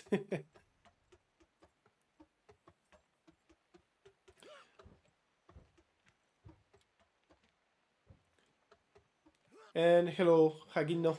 By the way, Hagino, I think it's pronounced. Like if you want the anything you need on the galeshot, just take a look at my last Roamers Monthly recap. It's specifically about the galeshot, and there you have links to 3 build guides, different playstyles. The hardest, the easiest, and my favorite, which is a little bit a combination in between the two of them. Oh. Ah. Yeah, Relic of Speed still really nice in this type of builds. I kinda wonder if I want just a tad more of... Nah, I'm fine on... Yeah, this is more than fine. 20 on the spear. And yeah, this looks okay. In fact, I might combine... I might go with a little bit less concentration here. Let's see how it feels. Yeah, 27, it's enough in this build, I think.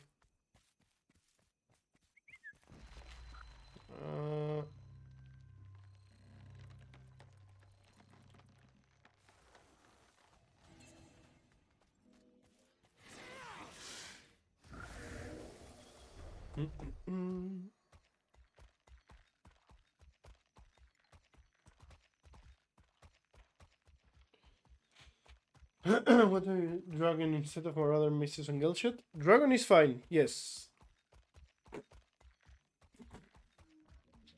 Dragon is completely fine. In fact, the reason I'm not changing my maces and min-maxing them a little bit more, it's because I'm just too lazy to buy another set of maces, and I will wait to have at least one legendary mace.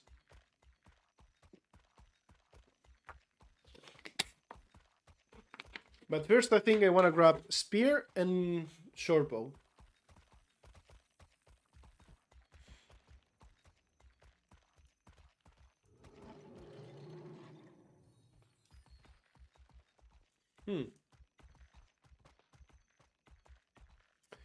See, this is the issue. Without Signet of the Hand, I can't really get in there and get a quick kill. Oh no. This is gonna fuck me up, isn't it? Yeah. And I'm not running Signet, Sikkim.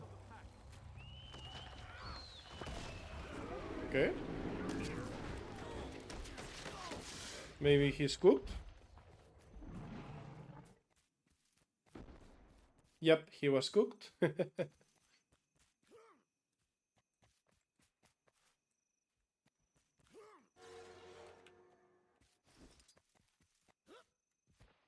Let's see if somebody wants to duel.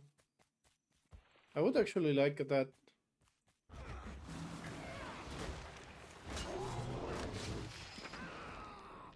I'm gonna try to bait somebody into coming for me. Like this guy. Yeah, I fucking knew it.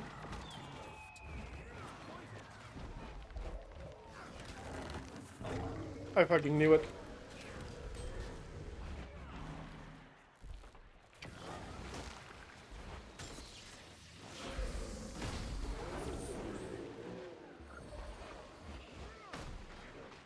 I fucking knew it. I knew they would do this.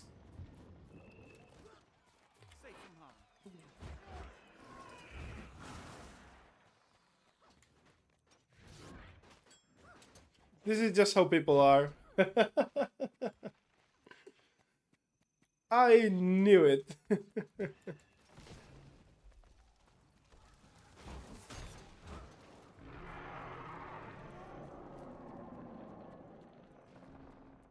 Come on, the die gang. Indeed.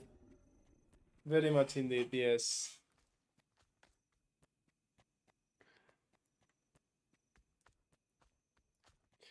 Wait, wanna see something funny? Hold up. Hold up, hold up. Let's do something funny, shall we? Where's the dead eye? There it is.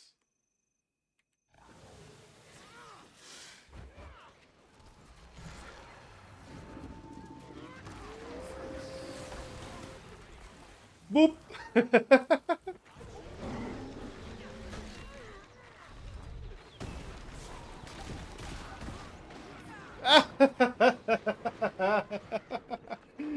Well, the instant res again. And he jumps on my corpse. Lol indeed. Lol indeed. The magic trick is real. Oh, he's salty. Yeah. He is, he is.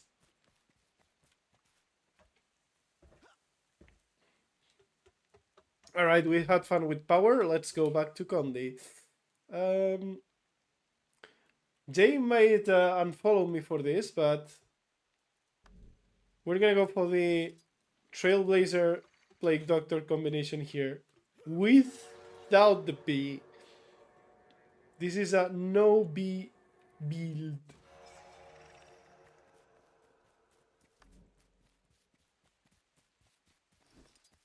I chose you.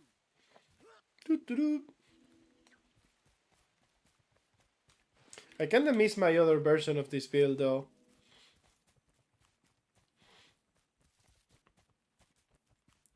Just a little bit. You're playing like a necromancer. Look.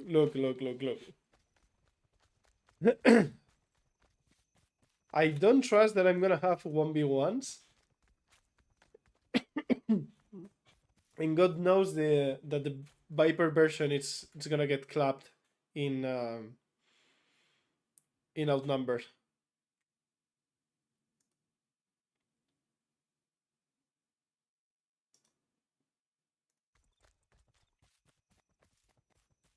Come here. At the very least with this I have a choice. I have choices.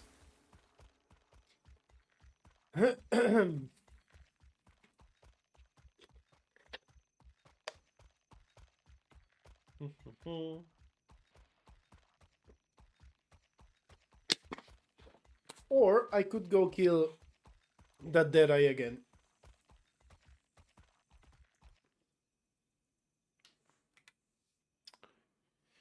Could you explain your food, the might and dodge, why not 10% damage reduction plus? So that, yes, I can explain. There's nothing wrong with the food you say, but I always base all of my content, all of my builds using this right here. The reason is, and there is a better version of this, by the way. There is a 100% and 40% version of this meat, of this food, but most of my builds are very easy to pick up, to adapt, and they are very approachable. One of the reasons is I always use the cans of food that I get from this, from the crates. See? It's no brain. You just play World versus World, you get these skirmish chests, and then from there you get these things, and then from these things you get tons of useful consumables. And this is literally the laziest, easiest way to have a relevant and strong food. Because, you know, the endurance regeneration and the might on dodge. Instead of having to craft or, you know, to look for the other superfood. And then the sharpening stones might as well show it here. These are like there are better ones, but these ones are really, really cheap. So this is just laziness and affordableness. Oh, a dragon hunter. Hello.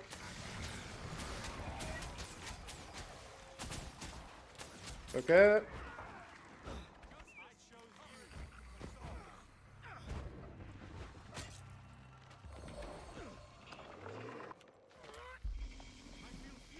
Oh, interesting.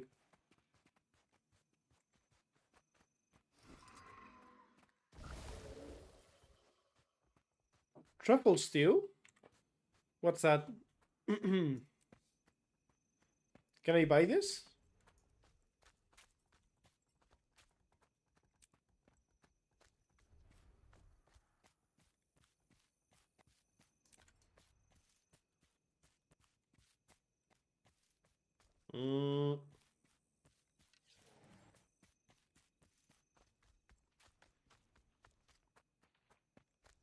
That's actually good food too.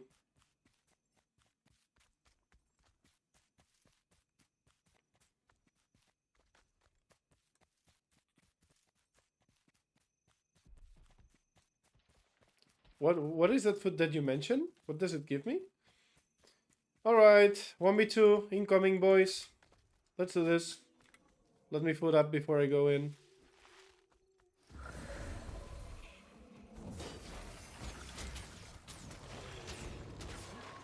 Okay. Chill to the bone has been used.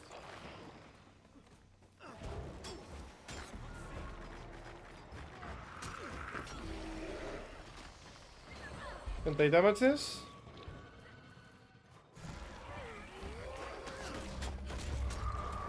Ow, ow, ow, ow, ow, ow, the DH.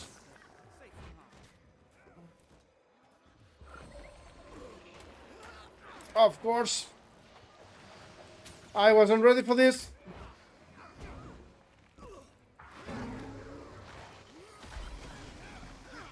I wasn't ready for that. I didn't see the other galeshot too. Orion is the better version, 100%. Oh yeah, but it's hard to get or to craft, no? Like it's just not brainless. It is not brainless. You need to think about it. You know? You need to craft it. You need stuff.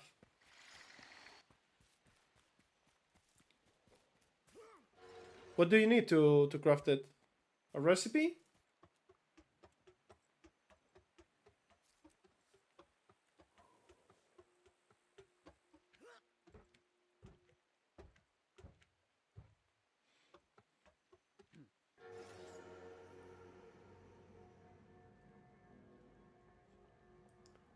Discovery dish. See? To anyone joining World vs. World? Oh wait. Ritualist time. Let's go, boys.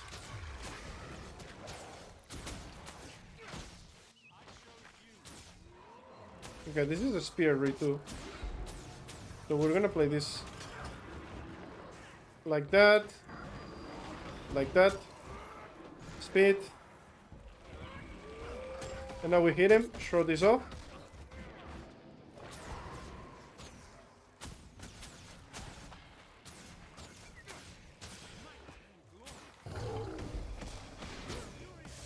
Free heal. Because we're gonna play this aggressively. Dodge.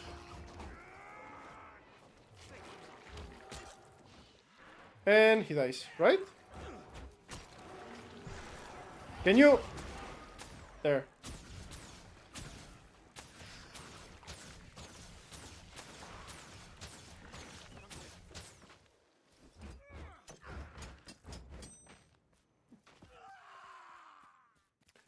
Cheers.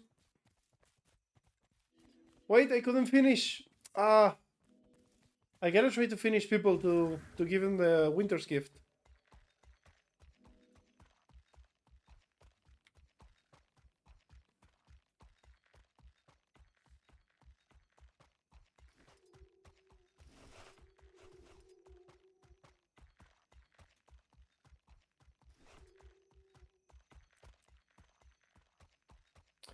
Staff blood magic and Staff blood magic and he lost. To be fair, from all the builds I have on the Soulbeast, this might be the best one to take on that broken bullshit.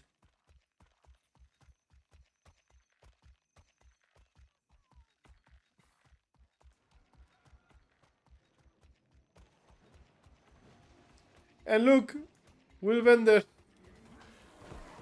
doing Willbender things.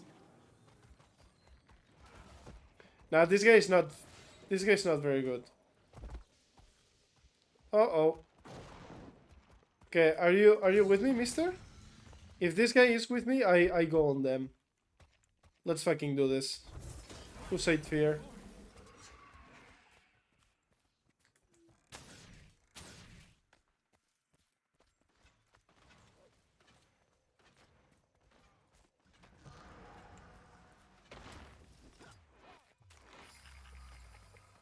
Come on, guys. Follow me.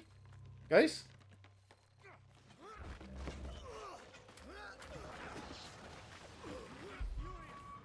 Get him out. Try to get him out at least.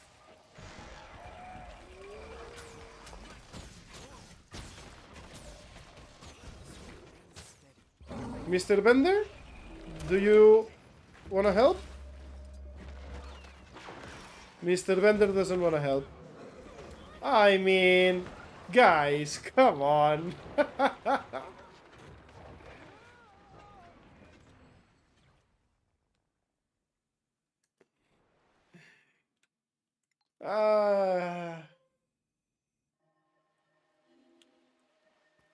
This is the reality of solo roaming. You try to make cool stuff even against blobs and your own team. Like, if I am a Willbender and I see my ranger baiting them out, I am going in. And I don't care if I die. I swear to God. Like, you're a Willbender right behind your fucking keep. You can afford to go in, try to kill, and if it doesn't work, you just go out. What are you afraid of, man?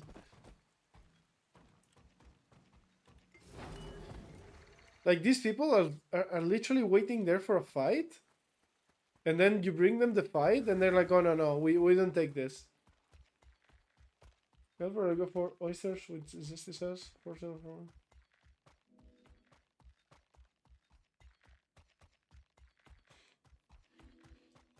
Yeah, like the food buffs and stuff are not are not usually mandatory to the build.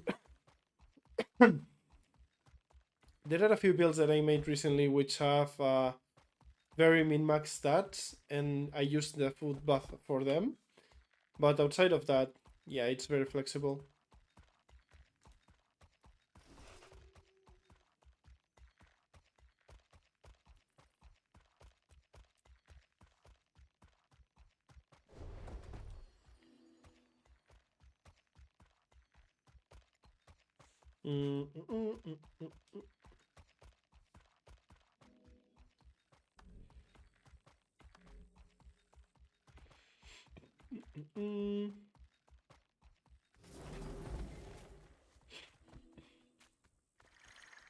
Do you go Vipers? Nah.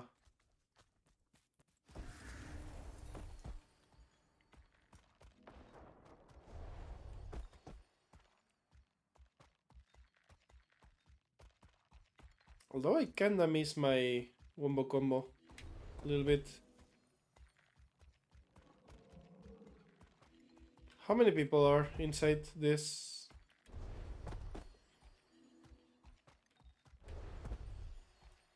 Not too many? No one?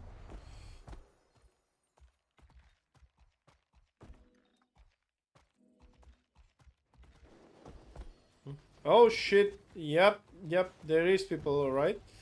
Okay.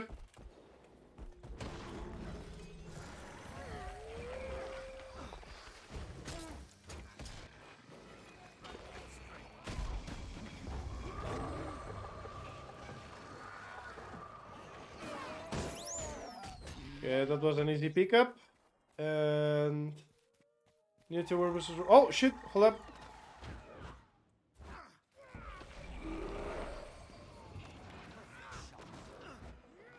Did I get him? Oh god, that's not good.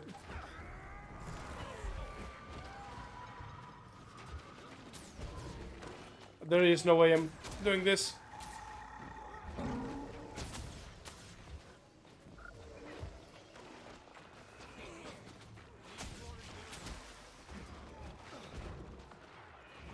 There is absolutely no way.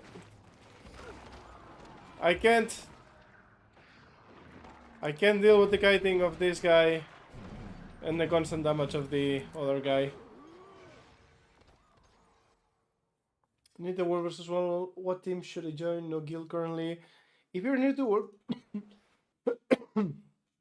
to work versus well, the teams don't matter at all. In fact, the teams really don't matter until you have a guild. Just hop in, enjoy, trying to learn if you like to play solo, if you like to play with groups.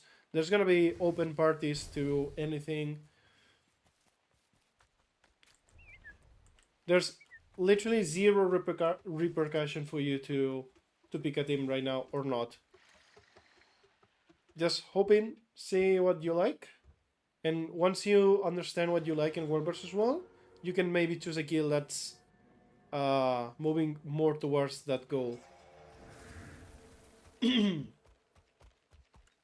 Oh, hello, Mark.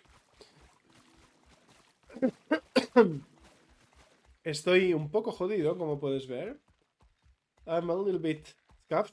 My voice is slowly going away again. So unfortunately, I think we're gonna have to call the stream soon enough.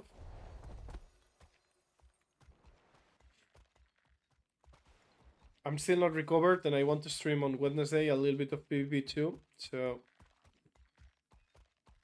perhaps it may be a smart move to just call it soon.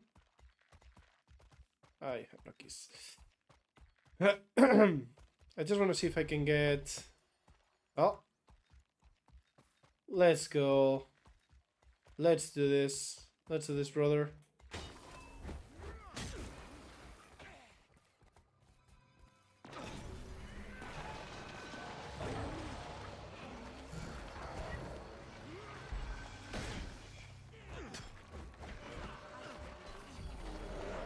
Anti-damage here?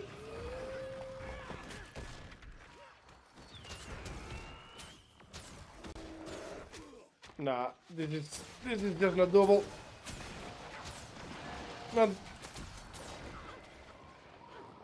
Not against this.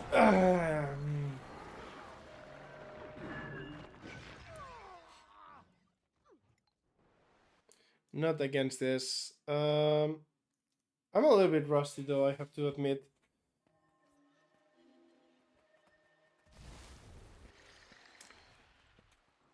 Can I improvise a version of this that actually works? You know what? Let's try with the Blood Soul.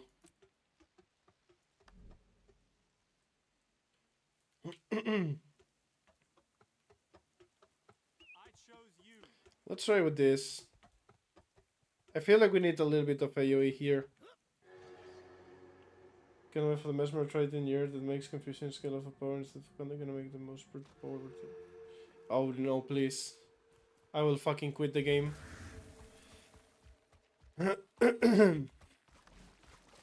Or run something like triple anti-damage.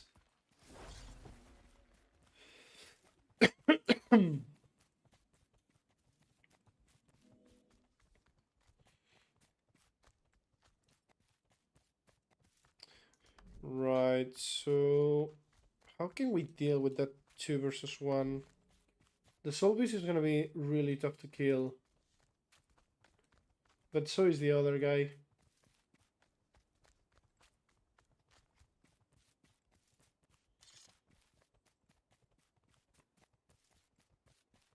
Yeah, but I will have Condic Lens. I'm not really sure what I can do against these guys. Actually, stealth might be the good answer.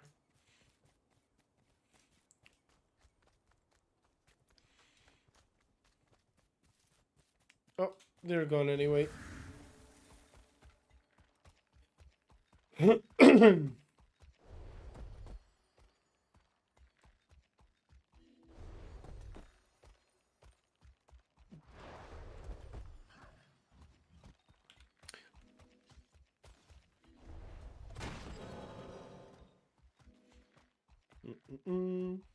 Oh, what the fuck is that?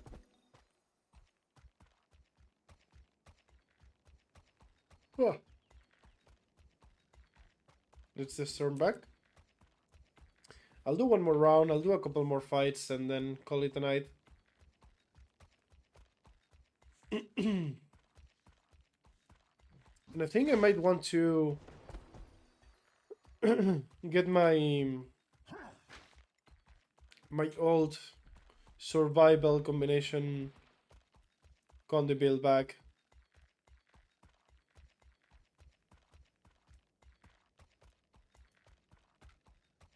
Oh no. Okay. I didn't want to kill him anyway.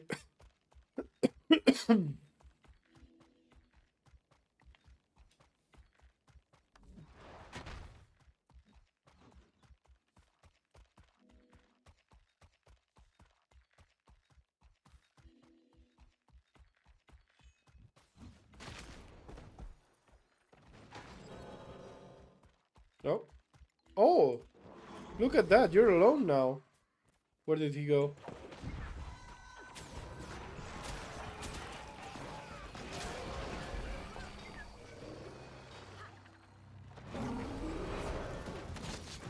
Getting a little bit fucked by the camps, but...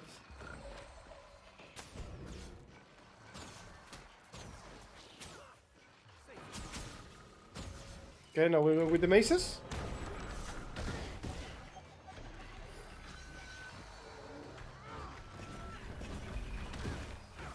How many more blocks do you have, sir? Yeah, I'm dead. Ah, the fucking camp with the blinds.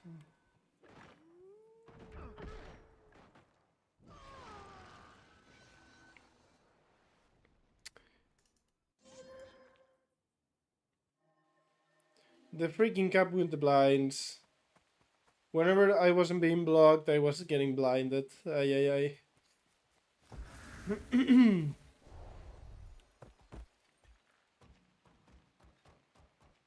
They can randomly get ages from stealth. Oh, I didn't know that. Fucking hell.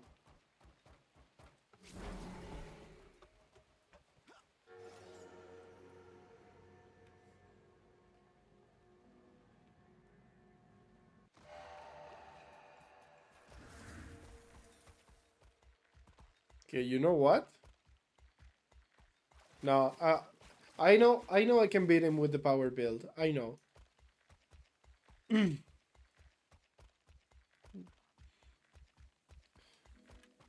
I want to challenge myself.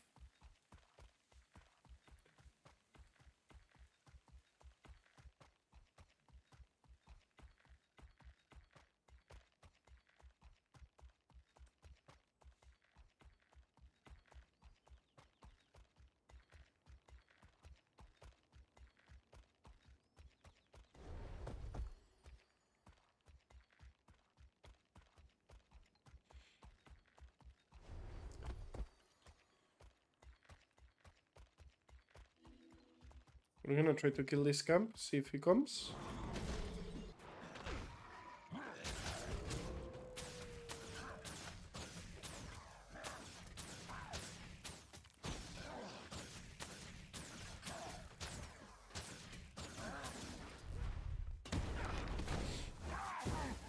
Also, I don't think I'm running... okay, it was Celestial.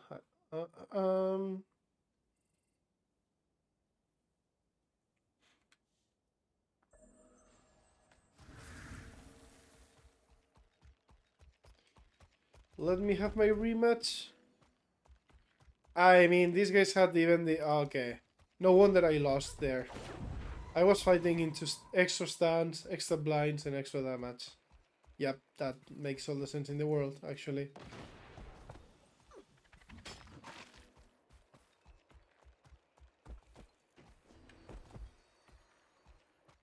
I can try to take this down and see if somebody shows up. Why not?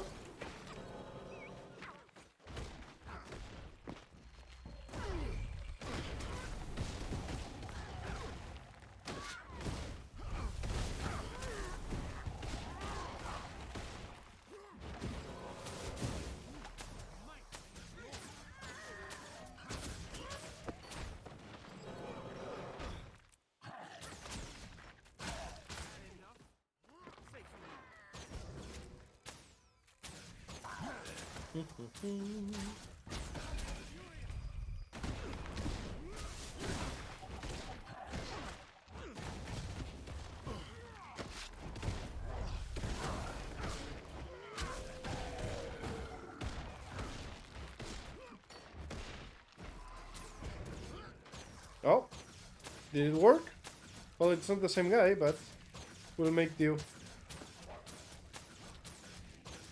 Uh-oh. Okay, I gotta focus the R2.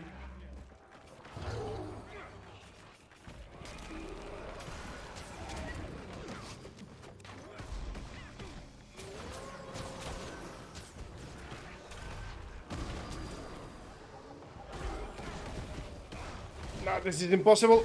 Yeah. How many? 2 ritualists? Yeah, no. This is a no. 1v2 maybe.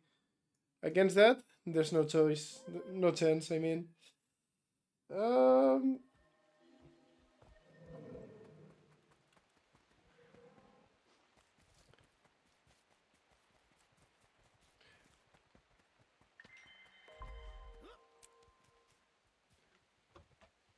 I really want to try to find a 1v1, but it's not looking like it.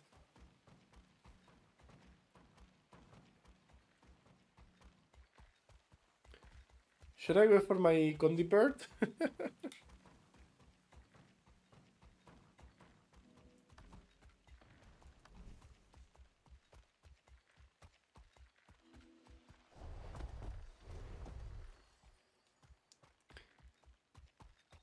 It's funny how usually the builds that I start as a meme, they become super strong. Like the Trapper and Condi bird are in paper very gimmicky and not that good. And then every time I play them, I'm like, what the hell? This is so strong.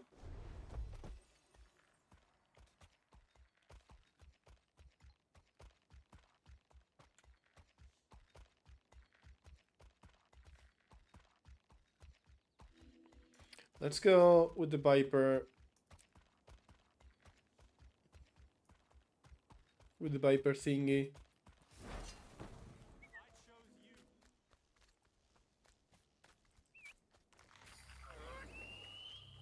What are we using here? Still Babanisos, I guess. Yeah.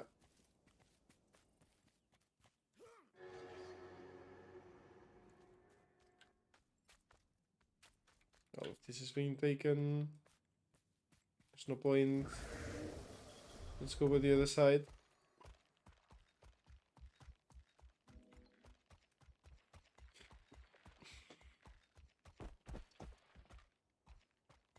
I gotta go back to playing Condition seriously.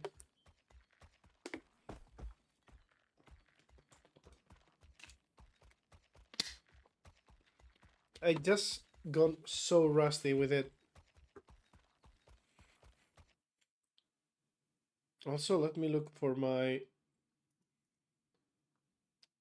I'm actually gonna have to take a look at my Condi Bird video. Oh. Oh!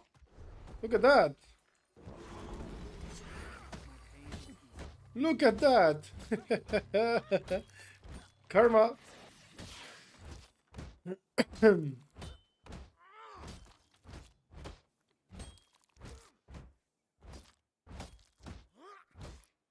Pure skill win.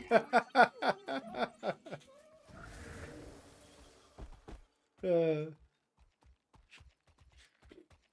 know, it's not often that I find moments like this, but when I do, they are funny.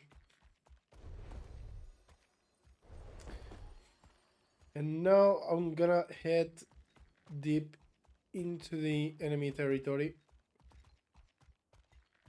There he is. Oh wait, it's not him. Sir?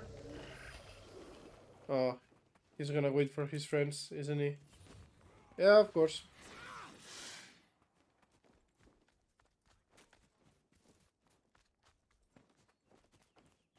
Why wouldn't he? Oh, a galeshot? Yeah. Yeah, let's begin by trying to pull off a quick combo. Just like so. Yep, do that.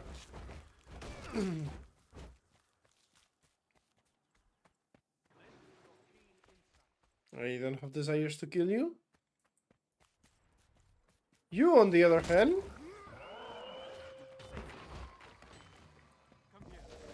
Oh, stun this.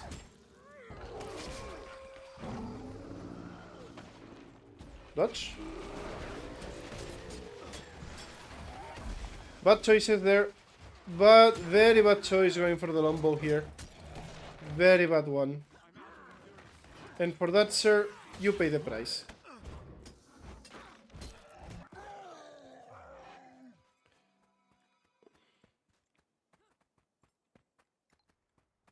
Alright. I don't want to keep killing newbies. I'm gonna move somewhere else. Oh, what's that? Ooh, that's a tough one. Let's go, brother. But not in the middle of that camp again. Not this crap again, no.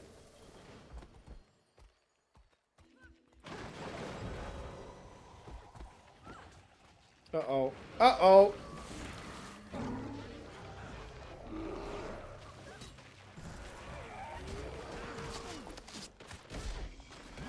Massive Condi Burst?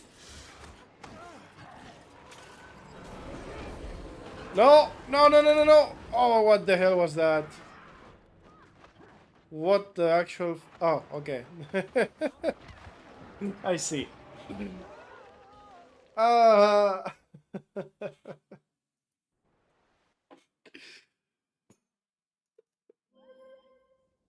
Yeah, that guy was absolutely dead.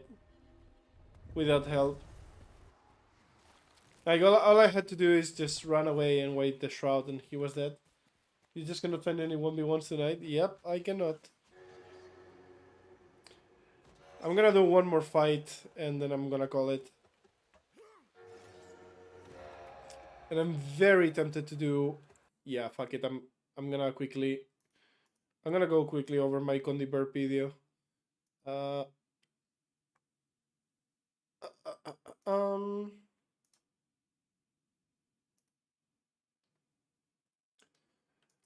gonna pick up the build.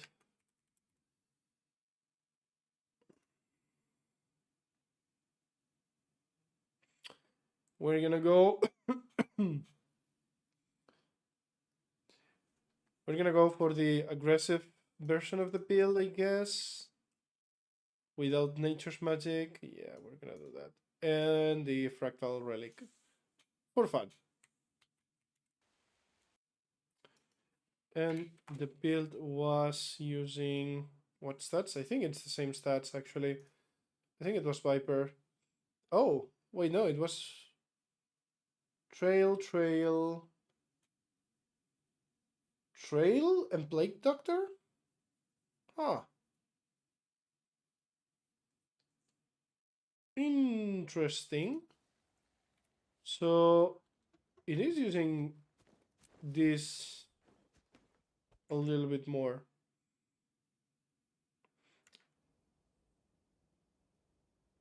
And Trapper instead of this, but I think it's fine.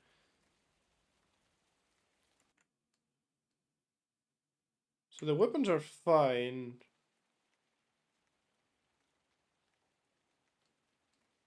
Wait.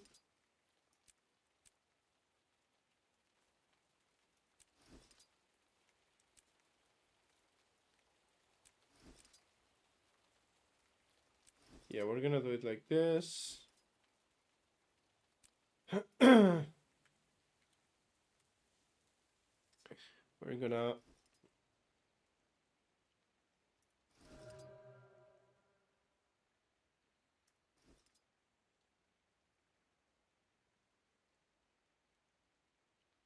where's the sword? What is the sword?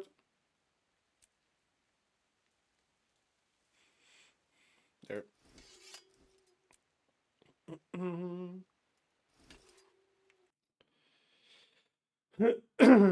With here I use cleansing, but I'm okay. I don't want to change this again, so we're just gonna go with. We're just gonna roll with it.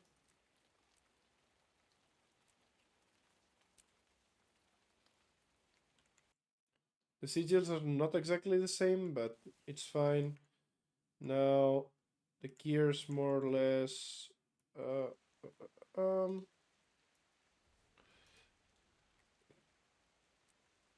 just gonna do this.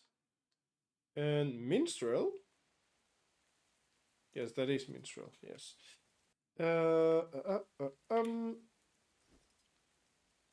Where is my? Why do I have two Blightbringers? Them. Relic of the Fractal.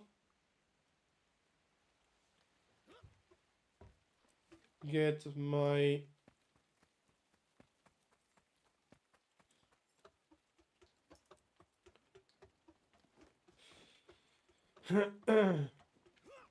get this guy in.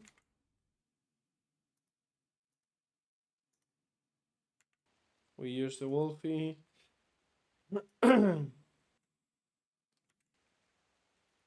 We use this, that, and this.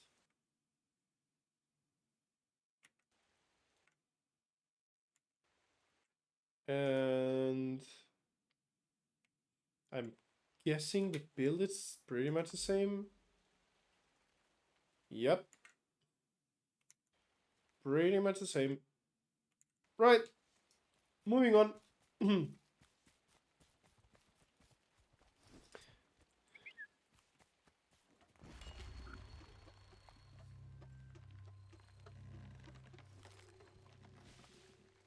So this is the this is the drill.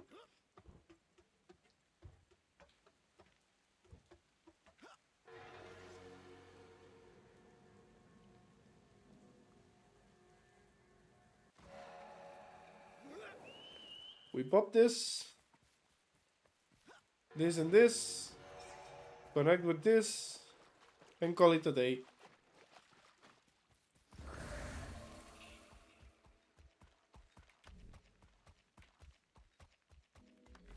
Also,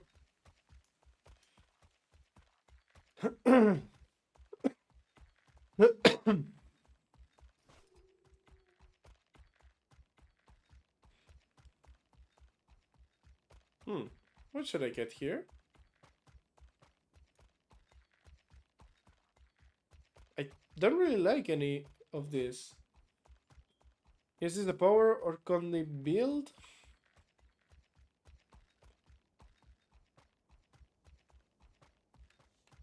This is a Conde build. I mean Conde build.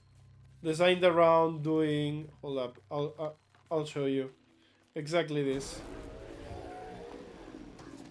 And take a look at the Condes.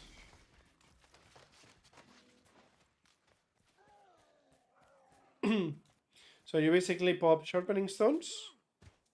You pop Bolter Stance. Call of the Wild for the Might and Fury. And Hunter's Call. And if that connects, they get riddled with Condes. It's a little bit of a meme because, well, people can... Ooh! Hold up, is this guy? Is the guy from before? Look, look, look!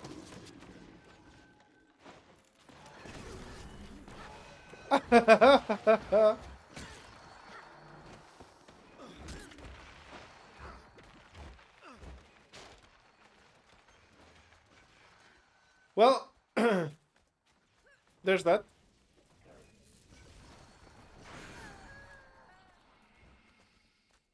Wait, did this... Wait, no, where can I find this build?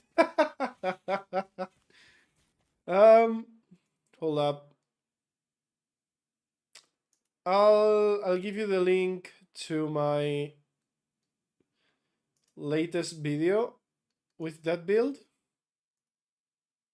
And in that video you will find... Holy shit, what is this fucking menu? Ah. Can I close this? Okay. Condi Mirage builds, oh no, he's going for it.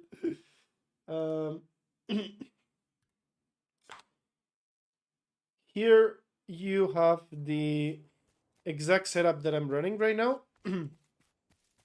Oh, hello, sir.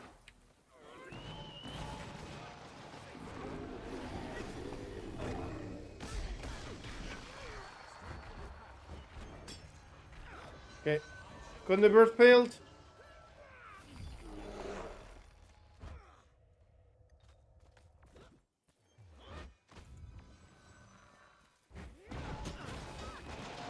Time to reset.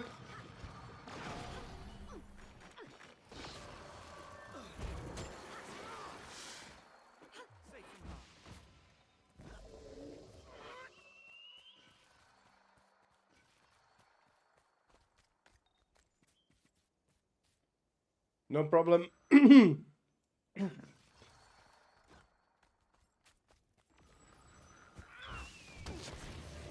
Yeah, that's a shitty barrier.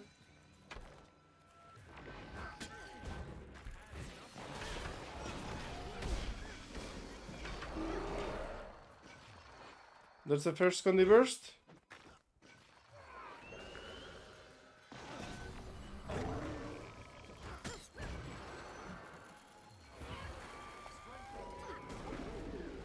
Where is he?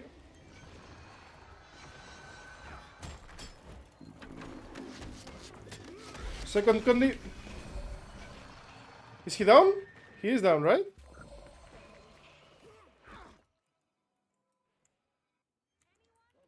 I mean, when they were ambush days snare music was so much fun. Oh no.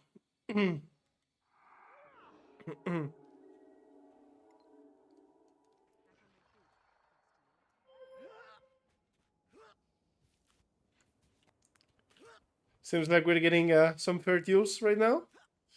Let me swap to my regular Condi build here. I chose you.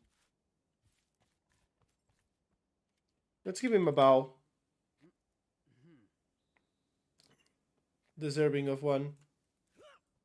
And let's do this.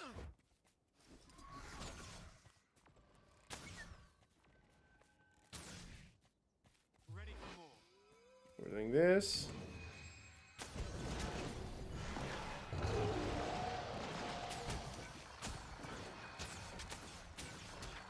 Okay, we're gonna save a little bit of that burst.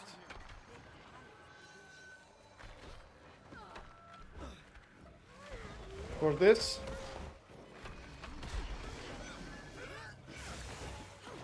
We heal now. Hit him with the dagger. Follow up.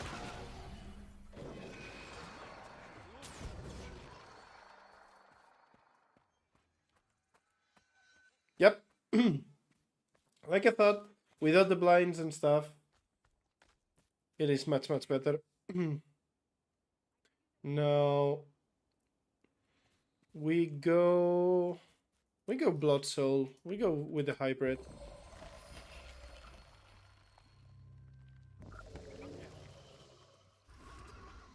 See what happens.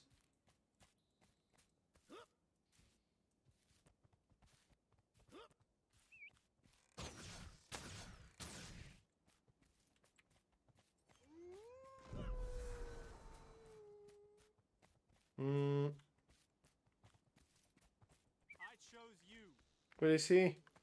Where is the guy? Oh, there he is.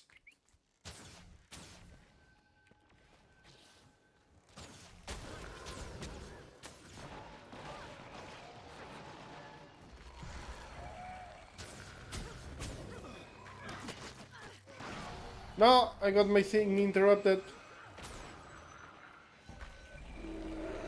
Still. Let's see if I can go. Combo, combo. Mesa style.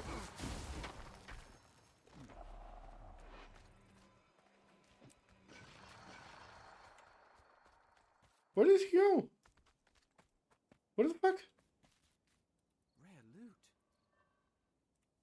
What the hell was that? Oh, really? Are we playing it like that?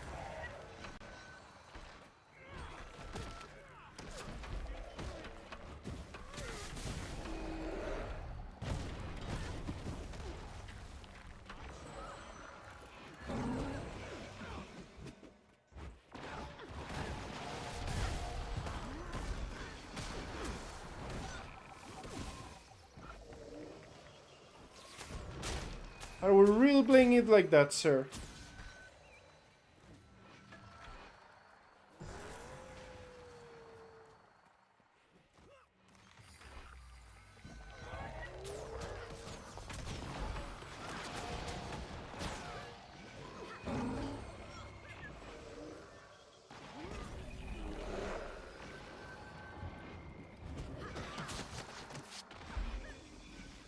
There we go. So we have successfully beat him in every single Condi build that we have. Now it's time to try with power.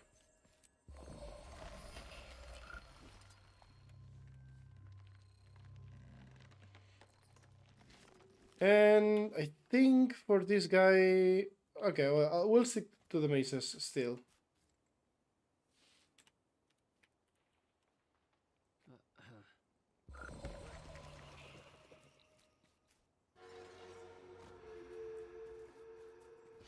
Oh.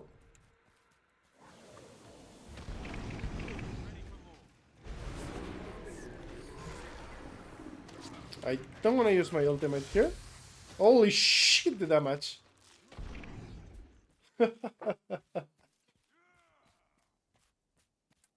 Yeah, he probably wasn't expecting this.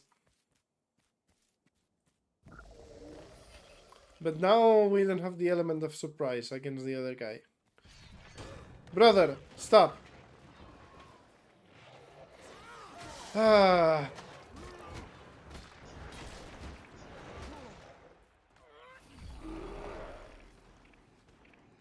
I cannot lose my pet.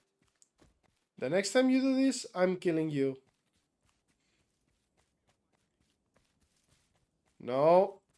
Don't you fucking dare. There we go. It's okay. Stay close. Let me just deal the other guy.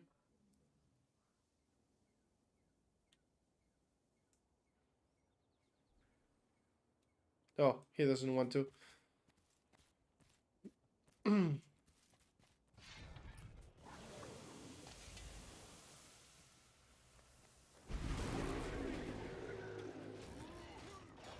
Why do I have the feeling that the other guy is going to... Yep!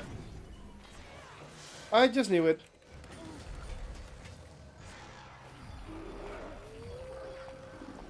No!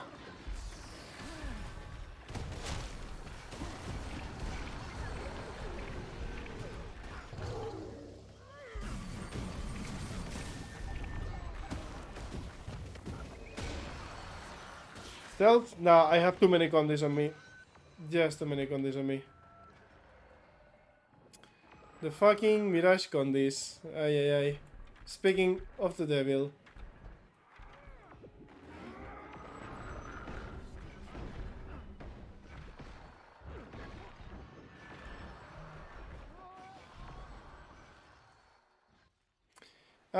Well, I think we're gonna call it there. I don't have the energy to come back and... Actually, I do. I'll come back once and try to kill him. And then move along. Like, I just knew he was gonna do that. I should have engaged on him from the very start. Do you think Secret of the Secure to run this build? I'm not sure. I'm very bad at remembering what elements are from what expansion. But there's probably, even if you're missing something, like the core of the build is the combo with the Warhorn and the Sharpening Stone with the poison stance on the Soulbeast. Vulture stance. As long as you have that, even if you don't have, let's say, the relic, you should be fine.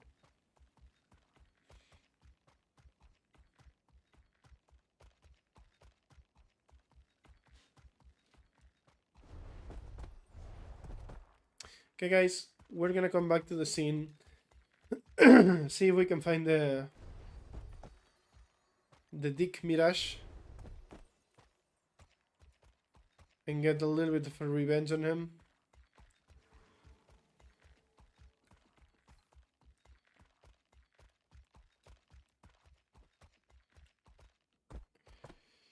Doesn't look like it. Oh, wait. There's one of the guys. What is the other Mirage?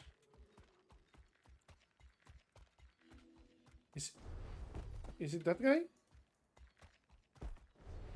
No, it is not. But we haven't fought one of these in the entire night, I think. So it's a good opportunity. Ah. Sir. Why do I feel like he's a little bit new?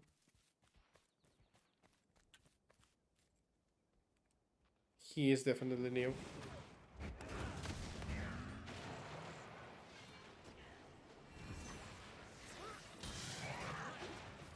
GG's.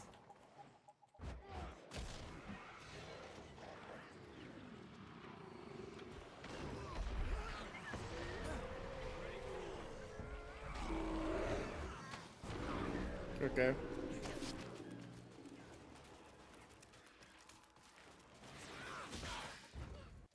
We're not gonna kill him, of course. He's just a new roamer. There is no glory on killing newbies. So we're gonna spare his life. We're gonna take a last look around for the other guy, which I cannot find.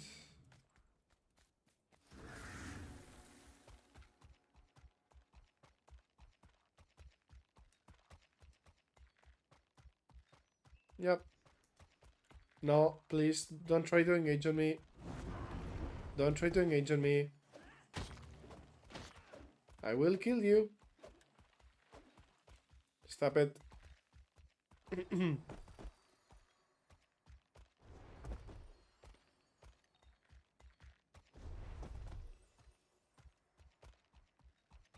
We see some... what? Some reds over there?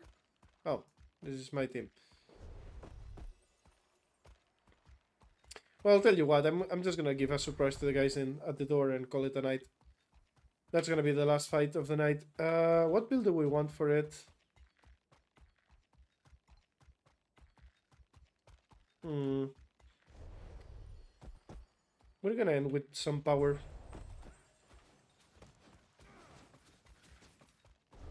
So we're gonna get on top. Let's see. Oh, shoot. Well.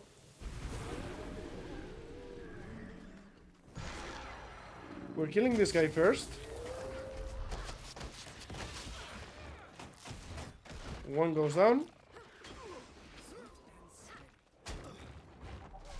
Jeez. Okay. Stun now. Bait. Slam. Reset. Blow him. Tap. Shield. I'm actually gonna play this smart and get into stealth because I have 8 stacks of fucking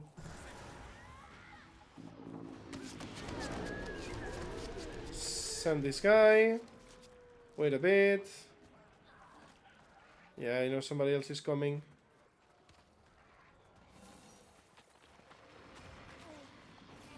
Use the heal now. Get some distance.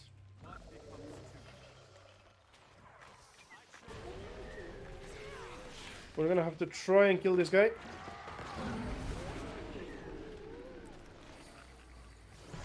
It's gonna be rough if he's a trailblazer guy.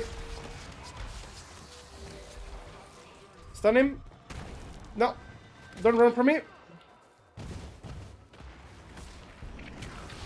No! They came to the rescue. I was slow on the maces. I would have killed him. Dang it. The last mace number 5 was super slow to come. Yeah. Anyways, it was a good night. So, we're gonna call it here. Try to get back some of my voice for Wednesday. We're gonna be playing Soulbeast again, but on PvP. It has been a long time, and I'm feeling it. Thank you, Jay. Thank you, everyone, for joining. I hope you all guys have a wonderful night, wonderful day, depending on your time zone. And see you on the next one. Cheers.